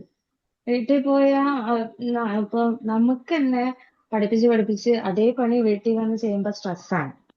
ഇപ്പൊ കുട്ടികളോ രാവിലെ തൊട്ട് വൈകുന്നേരം വരെ ഇരുന്ന് പഠിച്ച് വീട്ടിൽ വന്നാലും പഠിക്ക് അവർക്കും ഭയങ്കര സ്ട്രെസ്സാണ്. അപ്പൊ പിന്നെ പരമാവധി പടച്ചോൻ തന്നതല്ലേ മക്കളിനെ, പടച്ചോന്റെ അടുത്തൊരു പ്ലാൻ ഉണ്ടാവും. നമ്മൾ അതിനെ കുറിച്ച് ഒരുപാട് ബോധരാവേണ്ട കാര്യമില്ല. നമ്മൾ ചെയ്യേണ്ടത് നന്നായി ചെയ്യുക, നമ്മുടെ റോള് അത്ര. ഒരുപാട് അതിനെ കുറിച്ച് ചിന്തിച്ചാണ്ടല്ലോ കോംപ്ലിക്കേറ്റഡ് ആവും. അത് സിമ്പിളായി കൈകാര്യം ചെയ്യുന്നതാണ് നല്ലതെന്ന് തോന്നുന്നു. Okay, thank U. Thank you. ഞാൻ എൻ്റെ ക്ലാസ്സിലെ കുട്ടികളുടെ പാരന്റ്സിനോടൊക്കെ ഞാൻ പറഞ്ഞിരിക്കുകയാണ്, ദയവ് ചെയ്ത് നിങ്ങൾ കുട്ടികളെ വീട്ടിൽ നിന്ന് പഠിപ്പിക്കരുത്. പഠിപ്പിക്കാനുള്ളത് ഞാൻ ചെയ്തോളാം, നിങ്ങൾ അതൊന്നും ചെയ്യണ്ടെന്ന് ഞാൻ രക്ഷിതാക്കളോട് പറഞ്ഞിരിക്കുകയാണ്. കാരണം രക്ഷിതാക്കൾ പഠിപ്പിക്കാൻ ഇരിക്കുകയാണെങ്കിൽ സ്വാഭാവികമായിട്ടും കുറച്ച് നേരം കഴിഞ്ഞാൽ പിന്നെ ദേഷ്യം വരാൻ തുടങ്ങും. കാരണം ഇവർക്ക് അത് കഴിഞ്ഞിട്ട് വേറെ എന്തെങ്കിലും അടുക്കള പണി ഉണ്ടാകും, വലിയ വേറെ തിരക്കുണ്ടാകും. നമുക്ക് പിന്നാണെങ്കിൽ അവരുടെ ആ പഠിപ്പിക്കുന്ന സമയത്ത് അതല്ലാത്ത വേറെ പണിയില്ലല്ലോ. അതുകൊണ്ട് തന്നെ രക്ഷിതാക്കളോട് ഞാൻ സ്ട്രിക്റ്റ് ആയിട്ട് പറഞ്ഞിരിക്കുകയാണ്, നിങ്ങൾ പഠിപ്പിക്കേണ്ട, വീട്ടിൽ നിന്ന് ഞാൻ പഠിപ്പിച്ചോളാം എന്നുള്ളത്. കുട്ടികളോട് നിങ്ങൾ പഠിപ്പിക്കുന്ന സമയത്ത് നിങ്ങൾക്ക് ദേഷ്യം എപ്പോഴാണോ വരുന്നത് അപ്പം പഠിപ്പിക്കൽ നിർത്തണം എന്നാണ്. കാരണം ദേഷ്യം വരും തോറും വാശി കൂടുക എന്നല്ലാതെ, ഇപ്പൊ നിങ്ങളെ ഹസ്ബൻഡിന്റെ അല്ലെങ്കിൽ നിങ്ങളെ ഹസ്ബൻഡ് നിങ്ങളോട് പെരുമാറുന്ന കാര്യത്തിൽ ഒന്ന് ആലോചിച്ച് നോക്കിയാൽ മതി. അയാളൊരു കാര്യം ദേഷ്യം പിടിച്ച് പറയുകയാണെങ്കിൽ നമുക്കത് ചെയ്യാനാണോ ഇഷ്ടം ഉണ്ടാവുക, ചെയ്യാതിരിക്കാനാണോ ഇഷ്ടം ഉണ്ടാവുക? സ്വാഭാവികം ചെയ്യാതിരിക്കാനായിരിക്കും. അപ്പോ ദേഷ്യം പിടിക്കുക എന്നുള്ളത് സ്വാഭാവികമായിട്ടും സംഭവിച്ചു പോണ കാര്യമാണെങ്കിൽ പോലും ദേഷ്യം പിടിക്കാതിരിക്കുക എന്നുള്ളതാണ് അതിന് ഏറ്റവും നല്ല മാർഗം. ഇനി എന്ത് ചെയ്യാൻ പറ്റും എന്ന് ചോദിച്ചാൽ, അതിന് ഞാൻ പറഞ്ഞതുപോലെ ദേഷ്യം വന്ന് ഒരു കാര്യം പറയുന്നതിന് മുമ്പ് ഒന്ന് പോസ് ചെയ്യുക, ഒന്ന് ആലോചിക്കുക. ആൻഡ് അതോടൊപ്പം ഇപ്പൊ ഈ പറഞ്ഞതുപോലെ കുട്ടികളെ നമ്മൾ കെയർ ചെയ്യുന്നത് അവരുടെ സ്വഭാവമൊക്കെ എവിടെ നിന്ന് കിട്ടിയതാണെന്ന് ചോദിച്ചാൽ നമ്മളുടെ അടുത്ത് കിട്ടിയത് തന്നെയല്ലേ. കുട്ടികൾക്ക് വേറെ എവിടെ നിന്ന് സ്വഭാവമൊക്കെ കിട്ടിയതും. പിന്നെ ഒരു റീസൺ മറ്റു കുട്ടികൾ പഠിക്കാതിരിക്കാനുള്ള ഒരു റീസൺ എന്താന്ന് വെച്ചാൽ, ക്ലാസ്സിലുള്ള ടീച്ചേഴ്സിന്റെ ചില ആളുകളുടെയെങ്കിലും വാക്കുകൾ അവർക്ക് പഠനത്തിൽ നിന്ന് അവരെ ബാക്ക് കൊണ്ടുപോയിട്ടുണ്ടാകും. അതായത് ഇയൊക്കെ എന്ത് ചെയ്താലും എന്നുള്ള ചില സംസാരങ്ങൾ ഉണ്ടാവും, അല്ലെങ്കിൽ ചില വാക്കുകൾ, ചില പ്രവർത്തനങ്ങൾ, അതൊക്കെ കുട്ടികൾക്ക് ഞാനിനി എന്ത് പഠിച്ചിട്ട് എന്താ എന്നുള്ള തോന്നലെത്തും. മറ്റൊന്ന് അവരുടെ അവ രക്ഷിതാക്കൾക്കുള്ള ഇപ്പം അവരുടെ പൈസ എങ്ങനെയാ അവർ ചെലവഴിക്കുന്നു. ഉപ്പാക്കൊരു ജോലിയുണ്ട്, ആ ഉപ്പാക്ക് ആ കടയുള്ളത് കൊണ്ട് തന്നെ ഉപ്പ നന്നായിട്ട് അത് കൊണ്ടു നടക്കുന്നുണ്ട്, ഉപ്പാക്ക് നല്ല പൈസ ഉണ്ട്, എന്തിനും ഏതിനും ഉപ്പാക്കിനെ കൊണ്ട് പറ്റുന്നുണ്ട്. ഇത് കുട്ടി ഇങ്ങനെ കണ്ടുകൊണ്ടിരിക്കുകയാണ്. ഉപ്പാന്റെ കഷ്ടപ്പാട് പറഞ്ഞു കൊടുക്കുന്നതും കഷ്ടപ്പാട് കണ്ട് മനസ്സിലാക്കുന്നതും തമ്മിൽ മാറ്റമുണ്ട്. ജസ്ന പറഞ്ഞ പോലെ പറ്റുമെങ്കിൽ ഉപ്പാന്റെ കൂടെ ഒരിക്കൽ കൊണ്ടുപോയി നിർത്തുക, അതിൽ ഉപ്പ അനുഭവിക്കുന്ന പ്രയാസങ്ങൾ എന്തൊക്കെയാണെന്ന് മനസ്സിലാക്കി കൊടുക്കുക. അത് ഉമ്മ പറഞ്ഞു കൊടുക്കണാട്ടി നല്ലത് ഉപ്പ ഒരു ദിവസം കുട്ടിയെ എത്തിക്കാണ്ട് ഇങ്ങനെ പറഞ്ഞു കൊടുക്കണം. ഞാൻ എനിക്കായാലും ഈ പഠിക്കണം എന്ന് വലിയ ആഗ്രഹമുണ്ട് എന്നുള്ളത് ഉപ്പ നേരിട്ട് പറയുമ്പോൾ കുട്ടികൾക്ക് ഉപ്പാര് അവരുടെ മുന്നിൽ സോഫ്റ്റ് ആവുക പറഞ്ഞാല്, എന്നിട്ട് അവരുടെ പഴയ കാലങ്ങളൊക്കെ പറയാന്ന് പറഞ്ഞാൽ കുട്ടികൾക്ക് കേട്ടിരിക്കാൻ ഭയങ്കര രസമായിരിക്കും. ഞാൻ എൻ്റെ ഉപ്പയോട് ഇടയ്ക്ക് ചോദിക്കാറുണ്ട്, ഉപ്പ നിങ്ങൾ ചെറുപ്പത്തിൽ പ്രണയിച്ചിട്ടുണ്ടോ? അത് ചോദിക്കാനുള്ള ഒരു സ്വാതന്ത്ര്യം ഞങ്ങൾക്കിടയിലുണ്ട്. അപ്പൊ ഉപ്പ ആ സമയത്തുള്ള ഉപ്പാന്റെ ചെറുപ്പകാലത്തുള്ള കഥകളൊക്കെ ഇങ്ങനെ പറയുമ്പോൾ അത് കേട്ടിരിക്കാൻ ഭയങ്കര രസമാണ്. നമുക്കതിൽ കുറെ കാര്യങ്ങൾ ഉണ്ടാവും. അപ്പൊ ഉമ്മ പറയുമ്പോൾ സ്വാഭാവികമായിട്ടും കുട്ടികൾക്ക് അതിൻ്റെതായിട്ടുള്ള രസത്തിലെ കുട്ടികൾ എടുക്കുള്ളൂ. ഉപ്പയോട് കുട്ടിയോടൊന്ന് സംസാരിക്കാൻ വേണ്ടി പറയാം. ഉപ്പ ഒരു ദിവസം മോനെങ്ങനെ അടുത്തിരുത്തിയിട്ട് ഈ കാര്യങ്ങൾ പറയുമ്പോൾ അതിനൊന്നും കൂടി എഫക്റ്റ് ഉണ്ടാവും. ഈ പഠിച്ച് എന്നാണോ ഇതിന്റെ ഇന്ന കാര്യങ്ങൾ അച്ചീവ് ചെയ്യുന്നത്, അന്ന് നമുക്ക് വേണമെങ്കിൽ ഒരു ഗോളൊക്കെ സെറ്റ് ചെയ്ത് കൊടുക്കാം.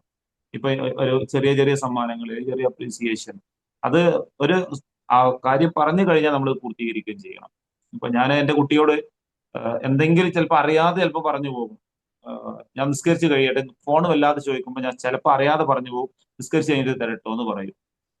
ഫോൺ കൊടുക്കാൻ പാടില്ലെങ്കിൽ പോലും നിസ്കാരം കഴിഞ്ഞാൽ ഞാൻ എന്ത് ചെയ്യും, ഫോൺ കൊടുക്കും. കാരണം അവൻ എൻ്റെ വാക്ക് വിശ്വസിക്കും, അവനറിയാം. അതേസമയം നേരെ തിരിച്ചും, നിസ്കാരം കഴിഞ്ഞ് ഞാൻ നിസ്കരിക്കാൻ നിൽക്കുന്ന സമയത്താണ് മൊബൈൽ ഉപയോഗിക്കുന്നതെങ്കിൽ നിസ്കാരം കഴിഞ്ഞാൽ ഫോൺ വാങ്ങിട്ടോ എന്ന് പറഞ്ഞ് നിസ്കാരം കഴിഞ്ഞാൽ ഞാൻ വാങ്ങിയിരിക്കും. ഞാൻ കടയിൽ പോകുന്ന സമയത്ത് നിങ്ങൾക്ക് മിഠായി കൊണ്ടുവരുമെന്ന് ചോദിച്ചാൽ ഇല്ല എന്ന് പറഞ്ഞാൽ പിന്നെ ഞാൻ കടയിൽ നിന്ന് വരുമ്പോൾ മിഠായി കൊണ്ടുവരൂല. ഇനി അഥവാ ഞാൻ വാങ്ങിയിട്ടുണ്ടെങ്കിൽ അപ്പം കൊടുക്കൂല. കുറെ നേരം കഴിഞ്ഞിട്ട് പിന്നീട് എപ്പോഴെങ്കിലും ആയിരിക്കും കൊടുക്കുക. പക്ഷെ നമ്മുടെ വാക്ക് നമ്മൾ എന്താണോ പറഞ്ഞത് അത് പാലിക്കുമെന്ന് കുട്ടികൾക്ക് തോന്നിയിട്ടില്ലെങ്കിൽ കുട്ടികൾ നമ്മുടെ വാക്കിനെ വില വെക്കൂല.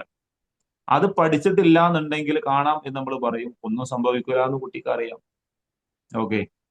അപ്പോ നമ്മൾ പറയുന്നത് എന്താ വെച്ചാൽ നെഗറ്റീവിന്റെ കാര്യത്തിൽ മാത്രം നമ്മൾ ഇത് പുലർത്താൻ നിൽക്കരുത്. പോസിറ്റീവായ ഒരു കാര്യം കുട്ടിയോട് പറയാ, അത് കുട്ടിക്ക് നമ്മൾ നിറവേറ്റി കൊടുക്കുകയും ചെയ്യാം. എങ്കിൽ കുട്ടികൾ ഒന്നുകൂടിയൊക്കെ കാര്യങ്ങൾ ചെയ്യും.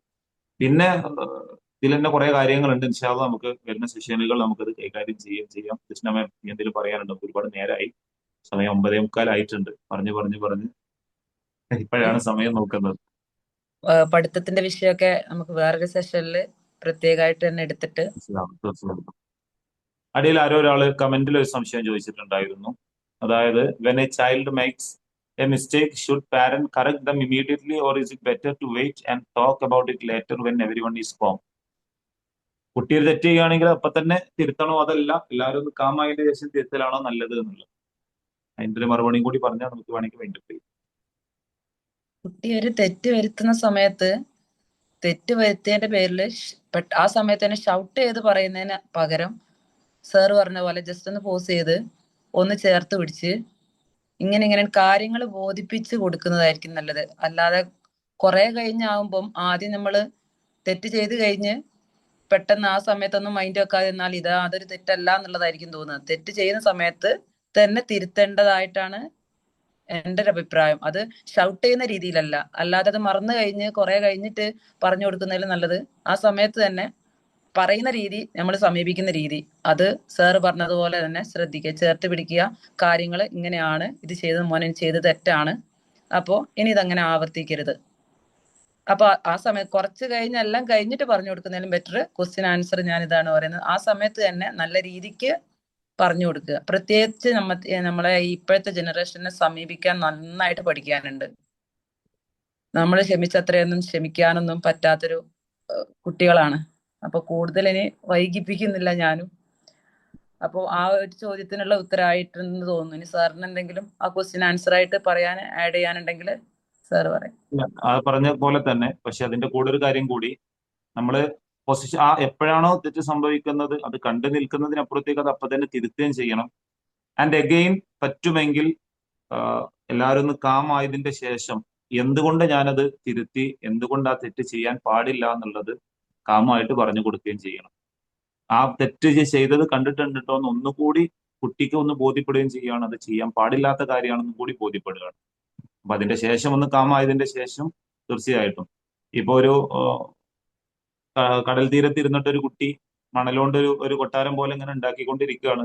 നമ്മുടെ കുട്ടി പോയിട്ട് അത് വികൃതി കാണിച്ചിട്ട് അത് കാലുകൊണ്ട് ചവിട്ടി തെറിപ്പിക്കാൻ വേണ്ടി നിൽക്കുകയാണ്. എന്നാ പിന്നെ അതൊക്കെ കഴിഞ്ഞോട്ടെ, എല്ലാവരും കാമായിട്ട് ഞാനതിന് ഉപദേശിക്കാന്ന് പറഞ്ഞ് നിൽക്കുകയാണെന്നുണ്ടെങ്കിൽ സ്വാഭാവികമായിട്ടും കുട്ടിക്ക് അത് തിരുത്താൻ കഴിയൂല. അതുകൊണ്ട് തന്നെ ആ സമയത്ത് അത് തന്നെ പിടിച്ച് തിരുത്തുകയും ചെയ്യരുത് എന്ന് പറയാം കർശനമായിട്ട് തന്നെ. എന്നാൽ അത് ആ ആളുകളുടെ ഇടയിൽ ഇതെന്നെ ഇൻസൾട്ട് ചെയ്യുകയാണെന്ന് കുട്ടിക്ക് തോന്നാത്ത വിധത്തിലാവുകയും ചെയ്യണം. എന്നിട്ട് അതിന്റെ ശേഷം ഒരാളോട് എങ്ങനെ പെരുമാറുമ്പോൾ എന്തൊക്കെ കാര്യങ്ങൾ ശ്രദ്ധിക്കണം എന്നുള്ളത് കാമായിട്ട് കുട്ടിക്ക് പറഞ്ഞു കൊടുക്കുകയും ചെയ്യണം എന്നുള്ളതാണ്. ഓക്കെ.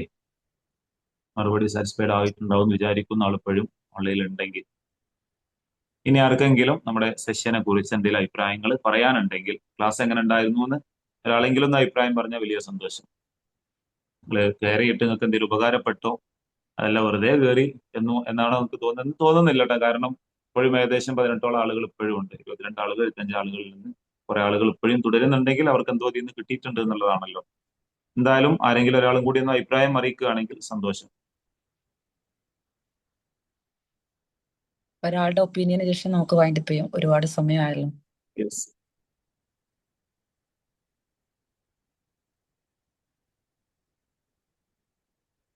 അറിയില്ല. Rumana, Samsung 123, Shezin iPhone, Jasna, Misriya, Motorola, Muhsina, Realme. മാഷാഅല്ലാ അടിപൊളിയായിരുന്നു. കുറെ കാര്യങ്ങൾ മനസ്സിലാക്കാൻ സാധിച്ചു. അൽഹംദുലില്ലാ, സന്തോഷം.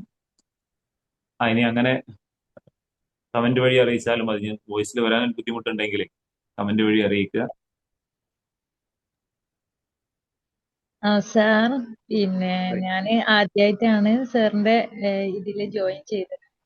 ഓക്കെ. പാരന്റ് ഒരു ടോപ്പിക് കാണുമ്പോൾ തന്നെ ഭയങ്കര ഇൻട്രസ്റ്റാ. കാരണം സ്ട്രെസ് ആയിട്ട് മക്കളെ പാരന്റിങ് അടിച്ചമർത്തണം എന്നുള്ള രീതിയല്ല, നമുക്ക് കൂടുതൽ അറിയണം എന്നുള്ള സംഭവം. എന്താ വെച്ചാൽ നമ്മളൊക്കെ പഴയ കാലഘട്ടത്തിലത്തെ പാരന്റിന്റെ ഇതിൽ വളർന്നവരാ. ഇപ്പോ ജസ്ന മാം പറഞ്ഞല്ലോ, ഇപ്പോഴത്തെ തലമുറ ഒന്ന് പഠിക്കന്നെ വേണം. അവരെ ചിന്തകളും അവരെ പ്രവൃത്തികളും അവരെ എല്ലാ കാര്യവും അറിഞ്ഞിട്ടേ നമ്മൾ പ്രവർത്തിക്കാം. നമ്മളെ ഉമ്മമാര് അങ്ങനെ അവരെ രീതി നമുക്ക് വേറെ രീതിയാണ് കിട്ടിയത്. അത് വെച്ച് അവരോട് അടിച്ചമർത്തിയ കുട്ടികൾ നശിച്ചു പോവുകയുള്ളൂ ഈ കാലഘട്ടത്തില്.